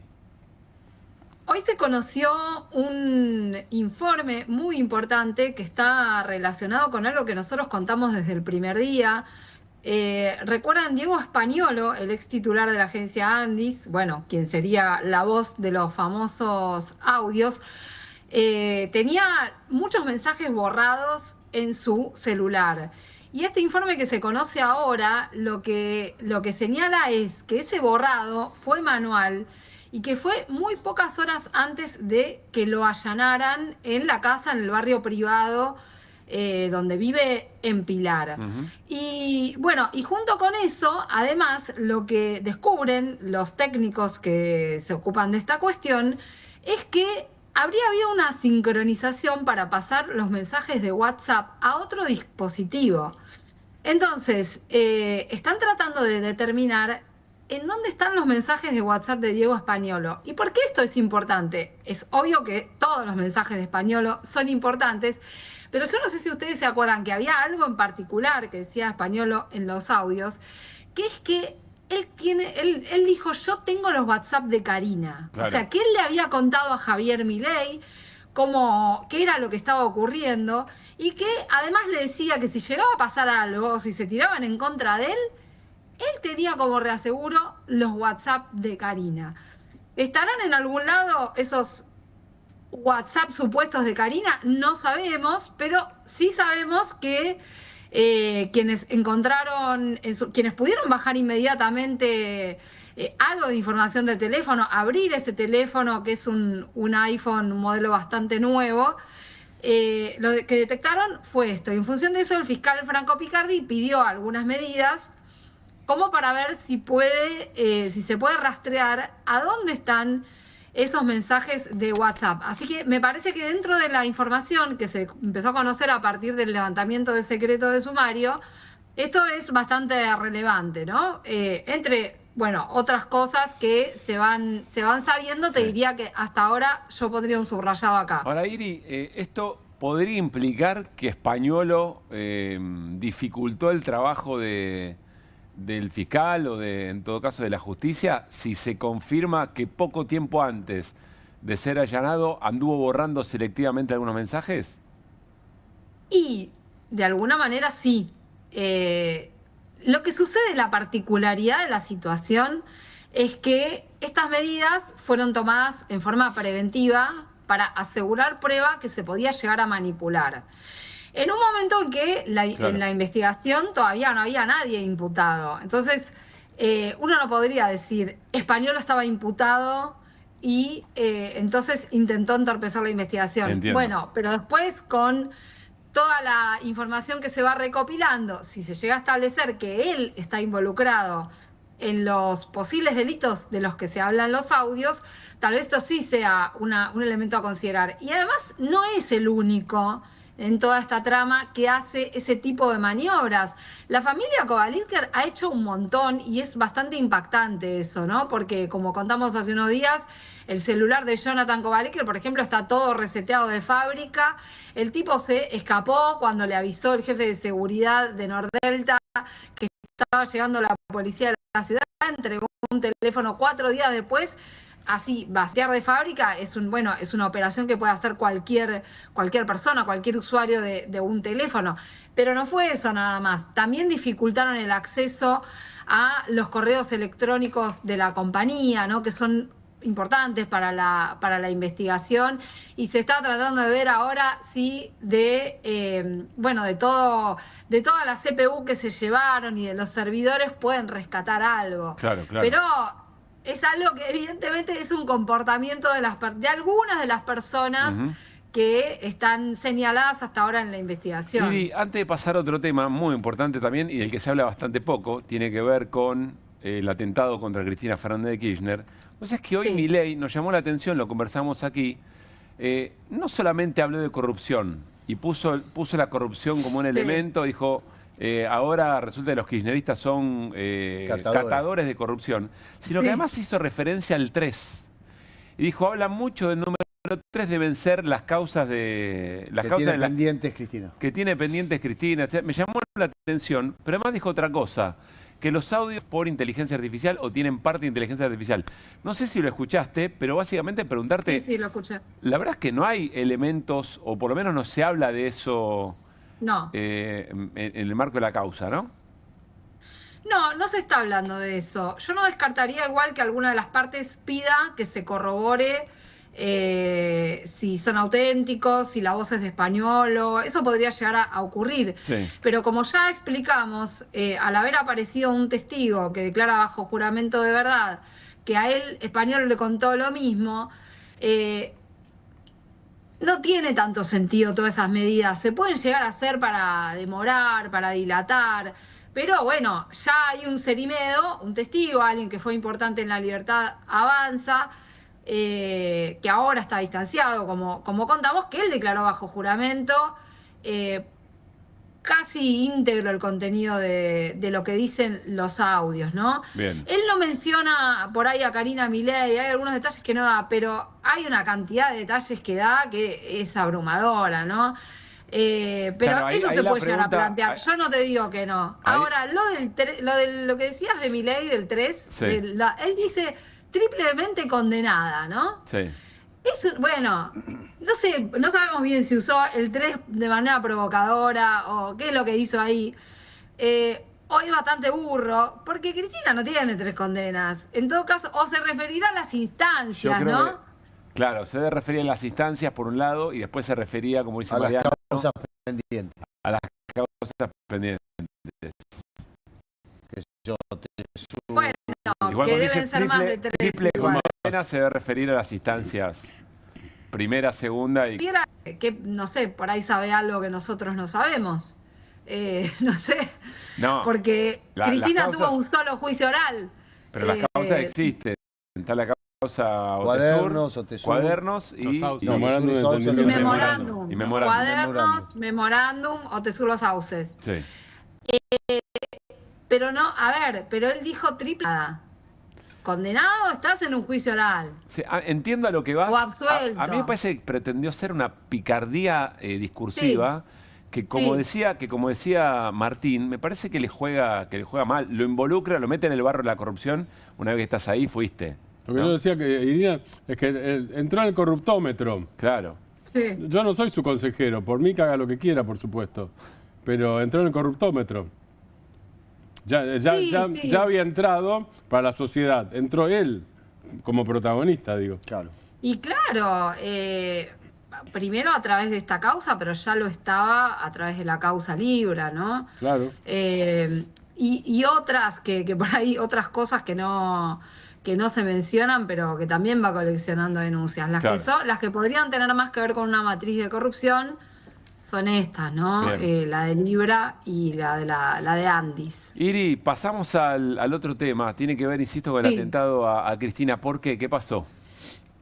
Ayer hubo una nueva audiencia en el juicio por el atentado. Alegó la defensora oficial de Fernando Sabac Montiel. Ustedes saben que es el hombre que le quiso disparar a Cristina y que la bala no salió.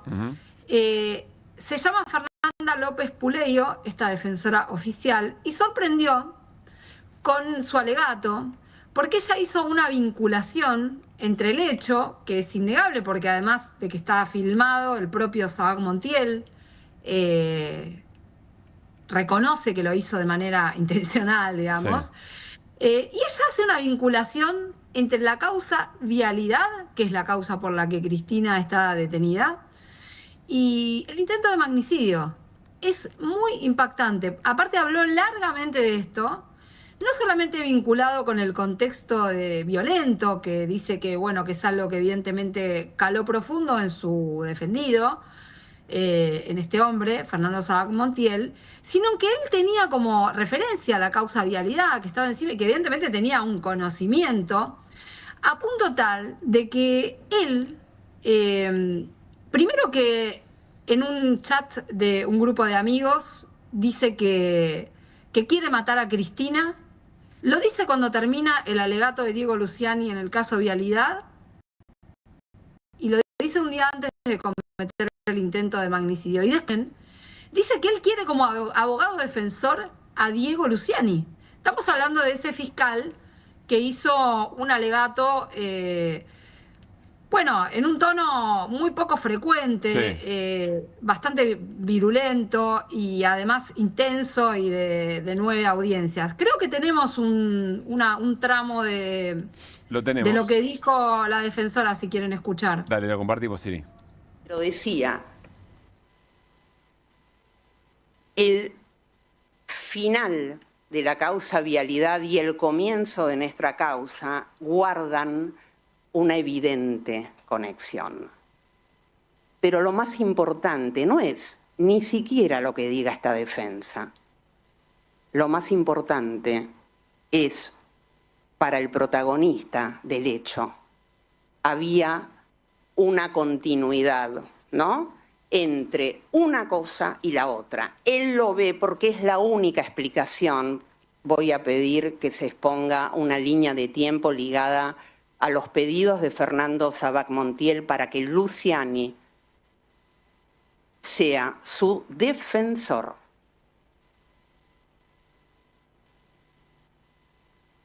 No termino de entender, Irina, atrás de la abogada estaba Sabac Montiel, ¿no? No termino de entender de qué manera se conecta Vialidad o conecta Vialidad con el intento de magnicidio. No entiendo el argumento. Ella lo que dice es que Sabac Montiel estaba con ese tema en la cabeza. Estaba cooptado por eso. Ella asocia el intento de magnicidio con el devenir de la causa Vialidad. Que quería hacer justicia por la causa. Que él fue como envalentonado por el tema de la causa Vialidad, porque el día anterior Luciani había dicho todas esas cosas. ¿Y quién le echa la culpa? Entonces tiene que traerlo a Luciani para que sea juzgado también. No, quería que Luciani fuera el defensor. No, él lo ve, lo que dice la defensora es que, recién vimos un pedacito nada más. Lo que dice la defensora es que Sabac Montiel lo ve como un justiciero. Esta palabra usa, a Luciani. Y que entonces no entiende cómo Cristina, después del alegato de Luciani, porque tampoco termina de comprender el proceso judicial en ese momento, cómo Cristina no está presa. Después del alegato de Luciani, que pide los 12 años de prisión y la inhabilitación perpetua. Ahora entiendo. Entonces dice, bueno, y él, de hecho, Sabac Montiel cuando es indagado, él dice, yo me cargué esta mochila y fui a hacer la justicia porque el sistema judicial falla, ¿no? Entonces, es al revés, él lo valora a Luciani, le tiene tanta valoración que más de una vez dice, yo no quiero al defensor que tengo ahora.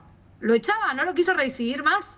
A partir del 8 de septiembre de ese año, del 2022, no lo quiso recibir más a Hermida, que era el defensor que tenía, y él decía, yo lo quiero a Luciani, lo ponía por escrito, se lo dijo a la jueza Capuchetti, después pedía que la sacaran a la jueza Capuchetti, y además mirá qué conocimiento tenía de lo que estaba ocurriendo, más allá de que no tuviera un entendimiento cabal, que mandaba cartas diciendo, quiero que intervengan el juez Gorini, el juez Basso, el juez Ercolini, el juez Jiménez Uriburu, y que la saquen a Capuchetti. ¿Quiénes son esos jueces? Son todos los que intervinieron en la causa Vialidad, ¿se entiende? Decirle a Sabac Montiel que mejor la deje a Capuchetti. Suponía... Claro, está bien. Suponía que lo iban... Suponía que esos jueces iban a comprender mejor por qué él había querido matar a Cristina. Evidentemente este pibe tenía problemas psicológicos. No, pero más allá encima creía que Capuchetti lo perjudicaba. Estaba fuera de la realidad. Yo no termino de entender si es un intento de morigerar la pena, etcétera, etcétera. Lo que sí invita a pensar que esa manera de llevar adelante el alegato, los juicios y todo lo público que se hizo respecto de ese juicio contribuyó a la construcción de una animosidad y una violencia en... Eso es lo que está diciendo el abogado, lo que acabas de decir vos ahora. Claro, pero miralo al revés. Por eso yo te decía, tenés que ir a buscarlo entonces tenés que pedir explicaciones al fiscal. Claro. Simplemente lo que está tratando de hacer un perfil psicológico de este muchacho, diciendo este pibe no actuaba, no estaba en sus cabales, estaba como completamente cooptado por esa cosa, por esa cuestión. Además es defensor oficial, pero tiene la obligación de defender, obviamente, claro. Claro, por supuesto. Ella lo que dice, ella termina pidiendo la absolución, y ella plantea, a pesar de que todas las pericias psiquiátricas dieron que Sabac Montiel tiene conciencia y tuvo conciencia de sus actos, ella lo que plantea es algo que es cierto que está descrito en algunos de los informes psiquiátricos, que es que, bueno, que por un lado tiene un pensamiento mesiánico, tiene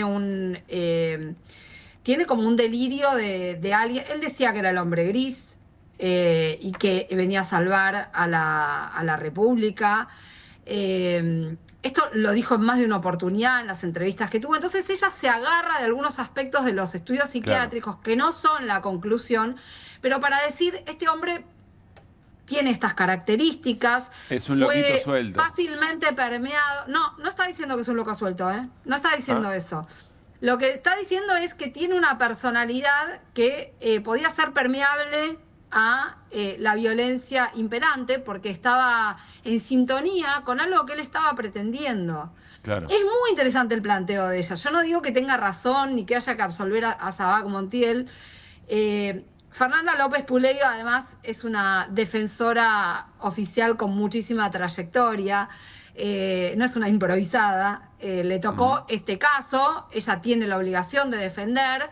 Entonces pide la absolución con determinados elementos. Bien. Bueno, obviamente fue muy llamativo que una de las primeras cosas que dijo fue: tengo que decirles que coincido en algo con la querella.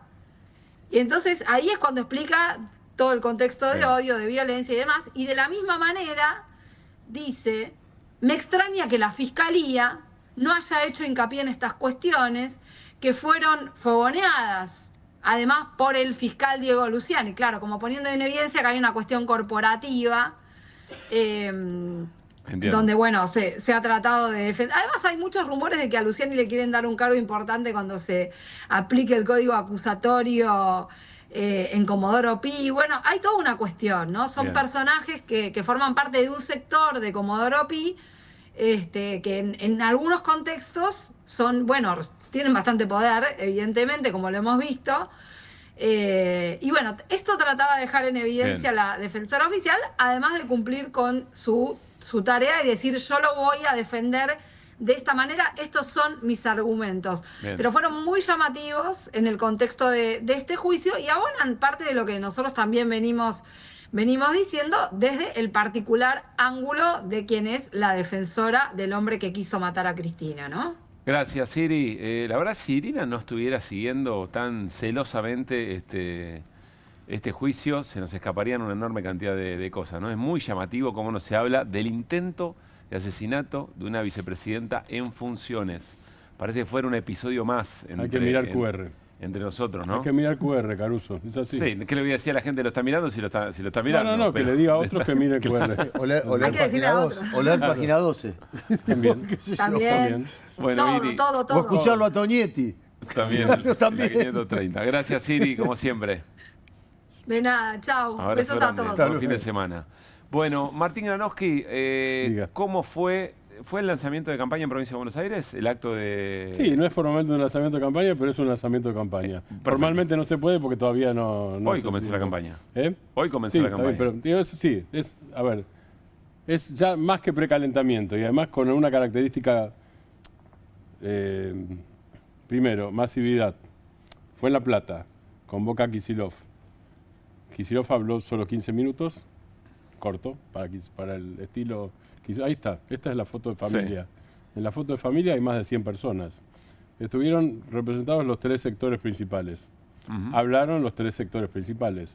Vamos a poner Kicillofismo, los alineados con Máximo Kirchner, PJ de la provincia de Buenos Aires y Frente Renovador. Es una convocatoria de dirigentes, claro. Ahora entiendo por qué dirigentes no e intendentes, no es un acto de lanzamiento de campaña. Por eso digo, no es un acto formal de lanzamiento de campaña, sino es un acto para decir: vamos a hacer todos juntos esta campaña. Bien. Es una especie de Todos Unidos Triunfaremos, segunda parte. Suponiendo que la primera no fue en 1945, sino el 7 de septiembre último. Sí. Eso es lo que hubo. Habló Axel Kicillof y habló un candidato o candidata, en el caso del Frente Renovador, de cada uno de los sectores. El que habló más, el más destacado, fue Jorge Tayana. Ahí fíjense esto, otra que foto de familia. Si ponemos la foto de la mesa, difícil escucharse, ¿no? Me parece, estaban con micrófonos. Sí. Bien, en el medio pues cabe una cancha de fútbol, me parece, en el medio de esa mesa. Son alrededor de entre 150 y 200 personas. Ahí está. Mirá. Ahí se ve bien. Esa es la reunión de hoy. Hay un montón de parlantes, quédate tranquilo. Pileta olímpica seguro. Sí, por lo menos. Sí, o 2 canchas de tenis. O 2 canchas de tenis. Esa fue la reunión de hoy. Bien. Es frenar a Milei, que es la consigna que se va a repetir. Recorridas de todos los candidatos por sus distritos y por los que son funcionarios y los que son candidatos a diputados nacionales que no representan un distrito específico. Recorrida por todos los distritos de la provincia de Buenos Aires, con urbano e interior, donde a Fuerza Patria le fue bien no solo en el conurbano, sino en el interior de la provincia de Buenos Aires también, de manera más asombrosa todavía que en la tercera, que no era asombrosa. La primera se suponía, según las encuestas más fiables, que iba a ser ganadora. Fue ganadora Fuerza Patria, fue ganador Gabriel Catopodis, por mucho más de lo que se suponía, pero además le fue bien al peronismo y a Fuerza Patria, le fue bien en el interior de la provincia. Vos que sos un especialista en estas cuestiones, ¿qué te parece el eslogan para frenar a Milei?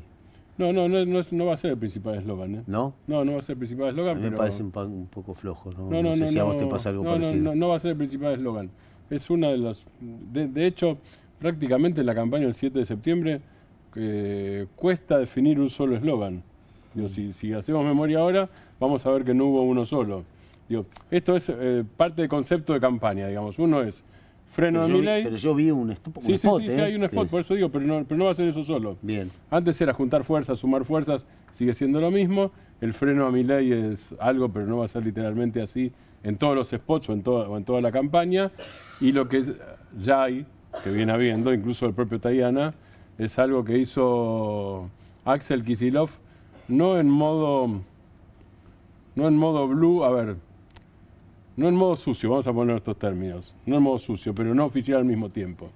Lo que hubo para el 7 de septiembre fue una inundación de videos de Kicillof en todo tipo de redes, que era básicamente Kicillof besando chicos en escuelas, abrazando viejos.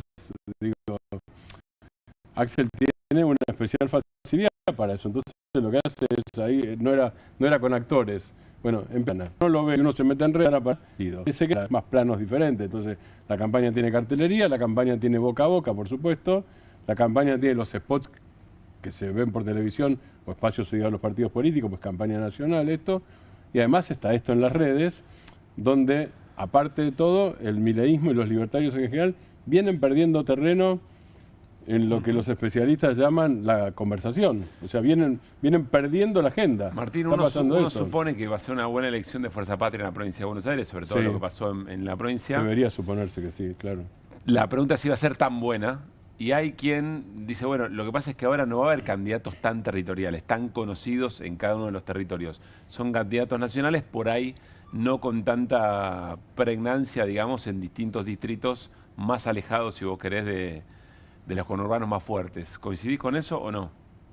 No, digo, que no hay, sí. A ver, que no hay, sí, los candidatos no son intendentes. No son intendentes. Claro. Tampoco fueron en general, ojo. Bueno, los intendentes tenían... en las elecciones a concejales, personajes muy conocidos. Sí, pero los intendentes en las listas nacionales a diputados nunca tuvieron más de 2 en una lista. Ahora no tienen, pero nunca tuvieron más de 2. Entre los primeros 15 no hay nadie, y eso fue la protesta de algunos intendentes. Pero no es que antes tenían la mitad en las listas. Sí. Para nada, nunca pasó eso. Eso por un lado. Y por otro lado, los intendentes, pese a las especulaciones que hay, que según la que, no me refiero a lo que vos acabas de decir. No, pero hay especulaciones que no se van a mover, no van a trabajar. Digo, es no conocer al peronismo. Independiente. El peronismo no quiere ganar una y perder otra, quiere ganar las dos. Claro. Bien. Mariano, última. No, independientemente de lo que acabas de decir, o sea, ¿cómo ves? Siempre te pregunto por tu experiencia, ¿no? ¿Cómo ves como el lechuza efecto cascoteada? Claro, porque yo soy una lechuza cascoteada. Si querés yo después te contesto otros temas, que por ahí soy una lechuza cascoteada yo. No, pero ¿cómo ves el tema del efecto Macri? ¿Te acordás que gana en primera en las PASO Alberto Fernández por una amplia diferencia? Después hay como una reacción por parte de los antiperonistas, que dicen, no, pará, tenemos que... El miedo al cuco. Exactamente, el miedo al cuco. Sí, hay una movilización de Macri bastante mayor que la que está viendo ahora, ¿no? De está Milei. bien, pero yo Y a digo, su vez eran elecciones, eran elecciones ejecutivas. Que no funcione, esto es lo que dice, que la provincia de Buenos Aires no funcione como unas PASO, ¿entendés? Esa es Sí, entendí perfectamente. No lo sé, digo. Estamos hablando de probabilidades. Sí, de eso, nos especializamos en eso. Pero hablando de probabilidades, yo creo que es improbable que suceda eso porque aquellas fueron elecciones ejecutivas, eso por un lado, y porque además hay otra cosa, el gobierno está en caída. Ese es el problema. Digo, el propio Milei como marca, Milei fue a Córdoba como marca porque nosotros no nos acordamos bien el nombre del candidato, el señor Roca, ¿no es cierto? Nosotros, y supongo que nadie. Supongo que una buena parte de los cordobeses, que para Milei, y para las elecciones es un poco más serio que unos periodistas de la ciudad de Buenos Aires, aunque esto se vea también en Córdoba. Es así, bien. Eso es en Córdoba. Fue Milei a ver si recupera parte de la marca del 2023 con el 77%. Y había 42 personas. Y había 42 personas. Eso se va a recortar en redes, nosotros ya vimos. Una parte es así, aunque haya poca gente. Eso es así, eso es cierto. Ahora, el punto es que no está Milei en el punto del 2023.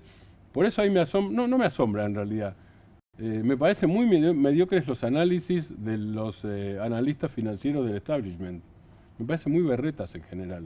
¿En qué sentido? Porque no toman en cuenta estos elementos políticos. Entonces, el propio gobierno, estos analistas hablan de los fundamentals. Ok. Ahora, flaco, vos ves los fundamentals, digo, vamos a ver, los números también, los números macros también, ok. Ni siquiera hablo de la realidad económica, aunque sí. Digo, porque la gente podría pasarla mal, como pasaba hasta ahora, y aguantar y tener esperanza. No hablo de eso. Lo que hablo es, siguiendo lo que explicó una vez Pablo Semán, el sociólogo acá, que usó una palabra, recuerdo, yo no estaba, lo vi en mi casa, que era, la gente empieza a estar exhausta, están exhaustos. Me quedó esa palabra que dijo Pablo grabada. Entonces es fundamentals versus exhaustos, o sea, es todos los días la paso mal, no llego a fin de mes, no llego al 10, no llego al 15 y estoy podrido, digo, porque perdí la esperanza, porque antes era esa realidad más esperanza, o esa realidad más angustia. Hoy es esa realidad más bronca, más que angustia, y esperanza cero, salvo en el núcleo durísimo de Milei. Gracias, Martín. Breve pausa y volvemos con el gran derrotado. ¿Quién habrá sido en estos días? Y el escroleo de la noche, por supuesto, aunque sea viernes, también lo tenemos por ahí el fin de semana. Dale.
Tenemos al derrotado de la semana, el derrotado político de la semana. Tiene portada, me dice la producción. Lo lleva Martín Granowski, a ver. No será muy era desgastado. che. Me hicieron decir derrotado y era desgastado. Ustedes me quieren hacer pelear con mi Fue derrotado. ¿Eh? Dijiste bien, fue derrotado. Dije bien, entonces quedaron cortos. La producción está... Ambas simetrías a la Tiene vez miedo. son correctas. El desgastado. El desgastado. Pero si querés arranco por lo que dijiste. Es muy buena la placa, ¿eh? Sí, muy linda. Muy buena. Muy A linda. ver, ¿por qué, Martín? Tiene una cosa de que dice sionismo nunca más, no sé cuál es el sionismo, pero parece que se terminó. No, es la bandera que usaron en Lomas. Debe ¿no? ser, sí, esa no le funciona mucho. Con la parece, matanza, ¿no? La Con la matanza. matanza. Derrotado, ¿por qué? Porque resulta que Cristian Ritondo es el presidente del PRO de la provincia de Buenos Aires, es el presidente, esa es la parte de desgastado, pero es el presidente del bloque del PRO en la Cámara de Diputados. Sí. Ahí tenés, mirá, fíjate esa placa, ahí la tenemos. Perdió en la provincia de Buenos Aires, no controla el bloque PRO en diputados y se fuma su plan de reemplazar a Martín Menem Claro. como presidente de la Cámara de Diputados, porque poner a un derrotado, a un desgastado presidente de la Cámara, no sé, sería muy raro, nunca se hizo. Que se Digo, pelea abiertamente con su propio bloque, como pasó con los Penatos el otro día. Bueno, ¿no? por eso digo, no Esas controla escenas- el bloque, es exactamente eso. Se Es pelea, tremenda. Se pelea en público, ese gesto que hace así, como diciendo... Se acabó. Callate, terminó, se acabó, no, porque lo que dijo antes es... Y ella se la es, sigue. no podés votar así, y ella le contesta, actúas como un patrón de estancia. El problema es que no actúa como un patrón de estancia, porque el patrón de estancia da una orden y se cumple. Claro. El problema es que es un patrón de estancia sin poder. Claro. Y entonces por eso es el desgaste y la derrota. Igual yo voy a criticar esta imagen de la Critique. portada, porque para poder estar enterrado en la arena tuviste que haber sido un bronce. Y yo a este le queda grande el bronce, ¿no? Al amigo Ritondo. Bueno, pero acumuló, ¿No? supo acumular bastante poder. Pero ¿no? de ahí a tener semejante estatua. Está bien, puede Y ser. fue ministro de Seguridad de la No provincia de Buenos exageremos, Aires. Una estatua, viste, no se le niega a nadie tampoco en Con este un país. vaso de agua. Ministro de Seguridad de la provincia fue mano derecha de Miguel Ángel Toma en la Secretaría de Seguridad en su momento, en la época menemista, y después con Duhalde también. Dirigente del peronismo porteño, dirigente del PRO bonaerense, de los peronistas que se pasaron al PRO en su momento. Digo, hay un señor, te asocié ahora con lo que vos decías de los Penatos. Cuando se ve la pelea, digo, está los Penatos en una banca superior. Sí. En la banca inferior, ahí lo vemos, Ahí lo tenemos. en la banca inferior, gracias producción siempre veloz, Es el que se en da la banca vuelta. inferior hay un señor que estira la mano, ese es Eduardo Finocchiaro, Sí. ¿no es cierto? Sí. Alejandro Finocchiaro. Alejandro Finocchiaro, perdón, Sí. que fue ministro de Educación de Giudice Macri, a la que derecha también de- la critica a los Penatos, que es la de Celeste Arriba. Sí. Y el que se pelea es el señor de traje gris, ahí abajo. No, ese es Fernando Iglesias. No, pero esperá, le para dicen abajo, de todo por ahí todos está, ahí lados. empieza, ¿sí? Ahí empieza la Ahí está pelea. con Finocchiaro. Ahí está con Finocchiaro. Pero antes algo le había dicho Iglesias. Se pelea con Sí. Fernando Iglesias. Y ahora vuelve Iglesias. Con Arabia se Ahora- pelea también en un momento. Ahora, hay otro señor que no se mete en la pelea, que espera en silencio. ¿Que es quién? Fíjense, Santilli. exactamente. Santilli. Exactamente. Santilli. Diego Santilli, que está arriba, alias el Mira para Colorado, otro lado. que está arriba de los Penatos, que es socio político de Cristian Ritondo. Claro. Dice, yo en esta no me meto, yo en esta no grito, porque Pero después no se me entró. desgasto yo, porque en todo caso, presidente de la Cámara de Diputados, quiero ser yo. Apa. A eso aspira Santilli. Está bien. Está que bien. son de los es el PRO más avioletado de todos, que fue el de Claro. la provincia de Buenos Aires, cuando encima perdieron, esa es la otra cosa. Entonces, el reproche interno es, vos te metiste, nos metiste y encima perdimos. Ese es el reproche interno contra Ritondo. Después hizo una suerte de denuncia, ¿vieron? Fernando Iglesias respecto de los Penatos, porque los Penatos le dijo, lo planteó como una suerte de amenaza, le dijo, ojalá que la calle te haga sentir, creo que le dijo el violento, o lo maltratador, o lo soberbio que sos, una cosa por el estilo. La que la rebancó a los Penatos es Vidal, que está al lado, ¿no? Sí, ahora... ¿Es María Eugenia Vidal? Sí, se abstuvo en esa la votación. rebancó. Se abstuvo como en Se la abstuvo votación. en esa Se en la abstuvo votación, en claro. esa- se en la de abstuvo. universidades, en la otra no. Exactamente, en la de Garraham no tiene usted razón. Igual que en la A votación. lo de Fernando Bueno, Iglesias es curioso porque convertir un ojalá en una amenaza es difícil, además la vemos al lado y no se la ve muy amenazante. En todo caso, ahí dice Fernando Iglesias, yo no me meto. Parece Sí. que después de no meterse se puso a escribir. Bueno, gracias Martín. Al contrario. Dato importante para lo que viene seguramente, y si es que Mauricio Macri intenta algo en este momento de debilidad de Javier Milei, y eventualmente con quién. Bueno, arrancamos nuestro scroll de la noche, scrollazos. Scrollazos de viernes, con un archivo. A ver. Daniel Scioli, si esto sigue así, a Milei le van a tener que dar el Premio Nobel de Economía. La vio toda, ¿eh? ¿Cuándo fue esto? A ver, ya debe estar agarrando una garrocha. La vio. ¿no? Che, pará, Milei estaba... subió un cachito. 17 de mayo del 24. Era otro Milei, ¿no? Apenas un poquito más de un eso. año. ¿Podemos volver a compartir la imagen? Unas cuantas camperas menos tenía. Opa. Ah, es impresionante el cambio físico. ¿Cómo te Por pega ahí tiene la Photoshop presidencia? acá. ¿Eh? ¿Te acordás que en esa época lo photoshopeaban todo Bueno, el sí, tiempo? puede ser. Puede ser.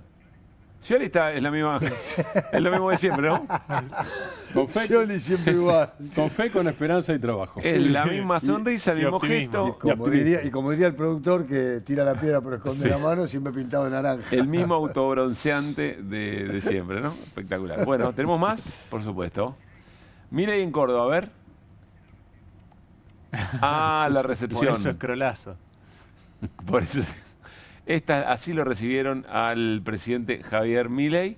Había una comparativa de la cantidad de gente que se movilizó en la marcha universitaria.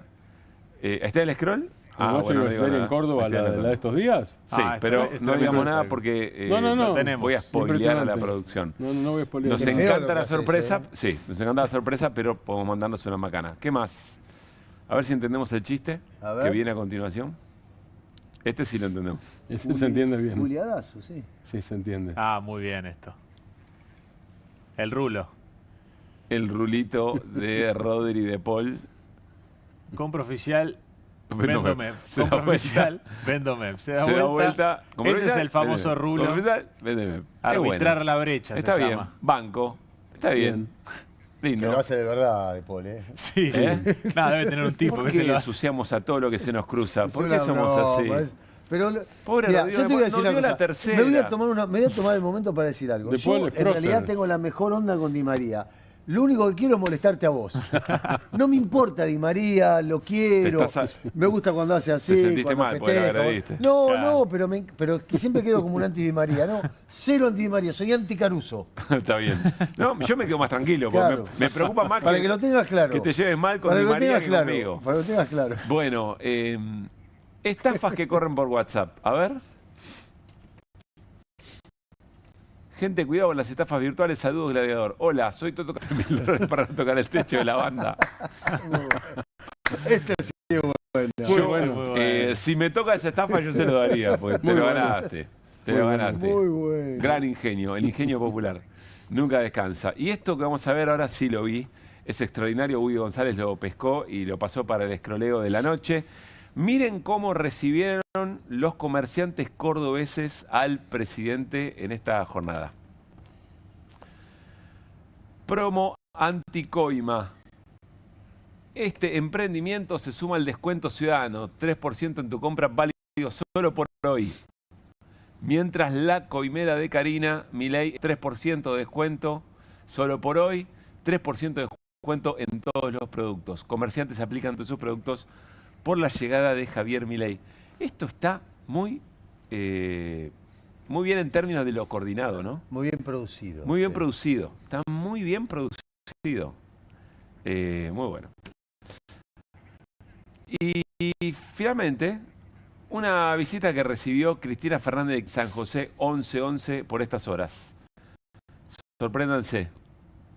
¿Sabe Lemoyne no? No. No, es Mitre. Hamilton. Mitre. Esmeralda Mitre. Mitre Esmeralda. Una, bueno, que denuncia que le manotearon la participación en la Nación, digamos. Todavía está ¿no? en juicio, ¿no? Entiendo que sí. Que la había ganado en primera instancia. Sí, había ganado en todavía está en instancia, juicio, así es. tal cual. Mirá vos, mensaje de ambas, ¿no? Sí. Tanto de Esmeralda Mitre como verdad. de la propia expresidenta Cristina Fernández de Kirchner, que dicho sea de paso, ya que Mariano lo mencionó, en el spot de Fuerza Patria de la provincia de Buenos Aires aparece la idea de todos juntos y está Sergio Massa y a continuación Juan Grabois y aparece Axel Kicillof y a continuación inmediatamente Cristina Fernández de Kirchner. Me parece que es Cristina Kicillof. Tenés razón. El último escroleo de la noche. A ver.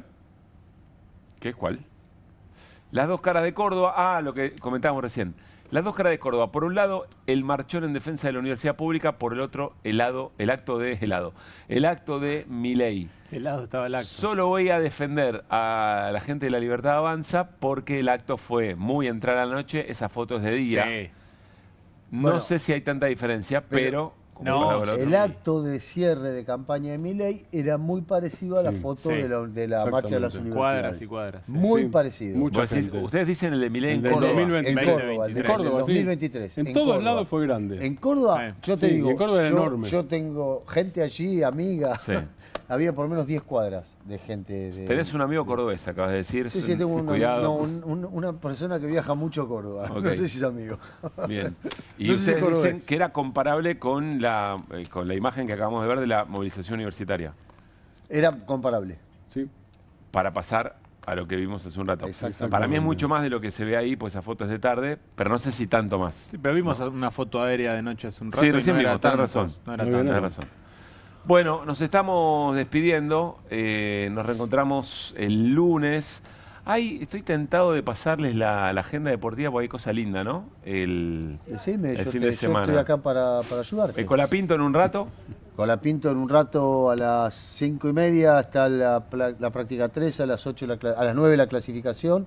Y después tenés el domingo a las 8 de la mañana la carrera. Tenés 4:30 del domingo el vóley, que juega octavos de final contra Italia, mundial de vóley. 4:30 de la mañana o 4:30 de...? 4:30 de la mañana. Así que levantate. Creo que le voy a meter fuerza ahí. Tenés bueno, todas las fechas de primera, todo lo que hay. Muy bien. Hay mucha oferta deportiva. Muy buenos partidos en Inglaterra y en España. Consulten a su cadena amiga. Consulten a su Hamilton amigo. A su cadena amiga. Granowski, gracias por haber estado aquí. Gracias a usted. Lo mismo para vos, Mariano Hamilton. Un placer siempre estar acá. Y que venga Fidel nos encanta. Además. Sí, allá está Fidelito. Bienvenido, Fidel. Con su buzo de San Lorenzo. Guido Bamini, otra semana de La Rompiste. Nos vamos, nos reencontramos el próximo. Nos reencontramos el próximo lunes, 10 de la noche, hacemos en vivo QR. Chau.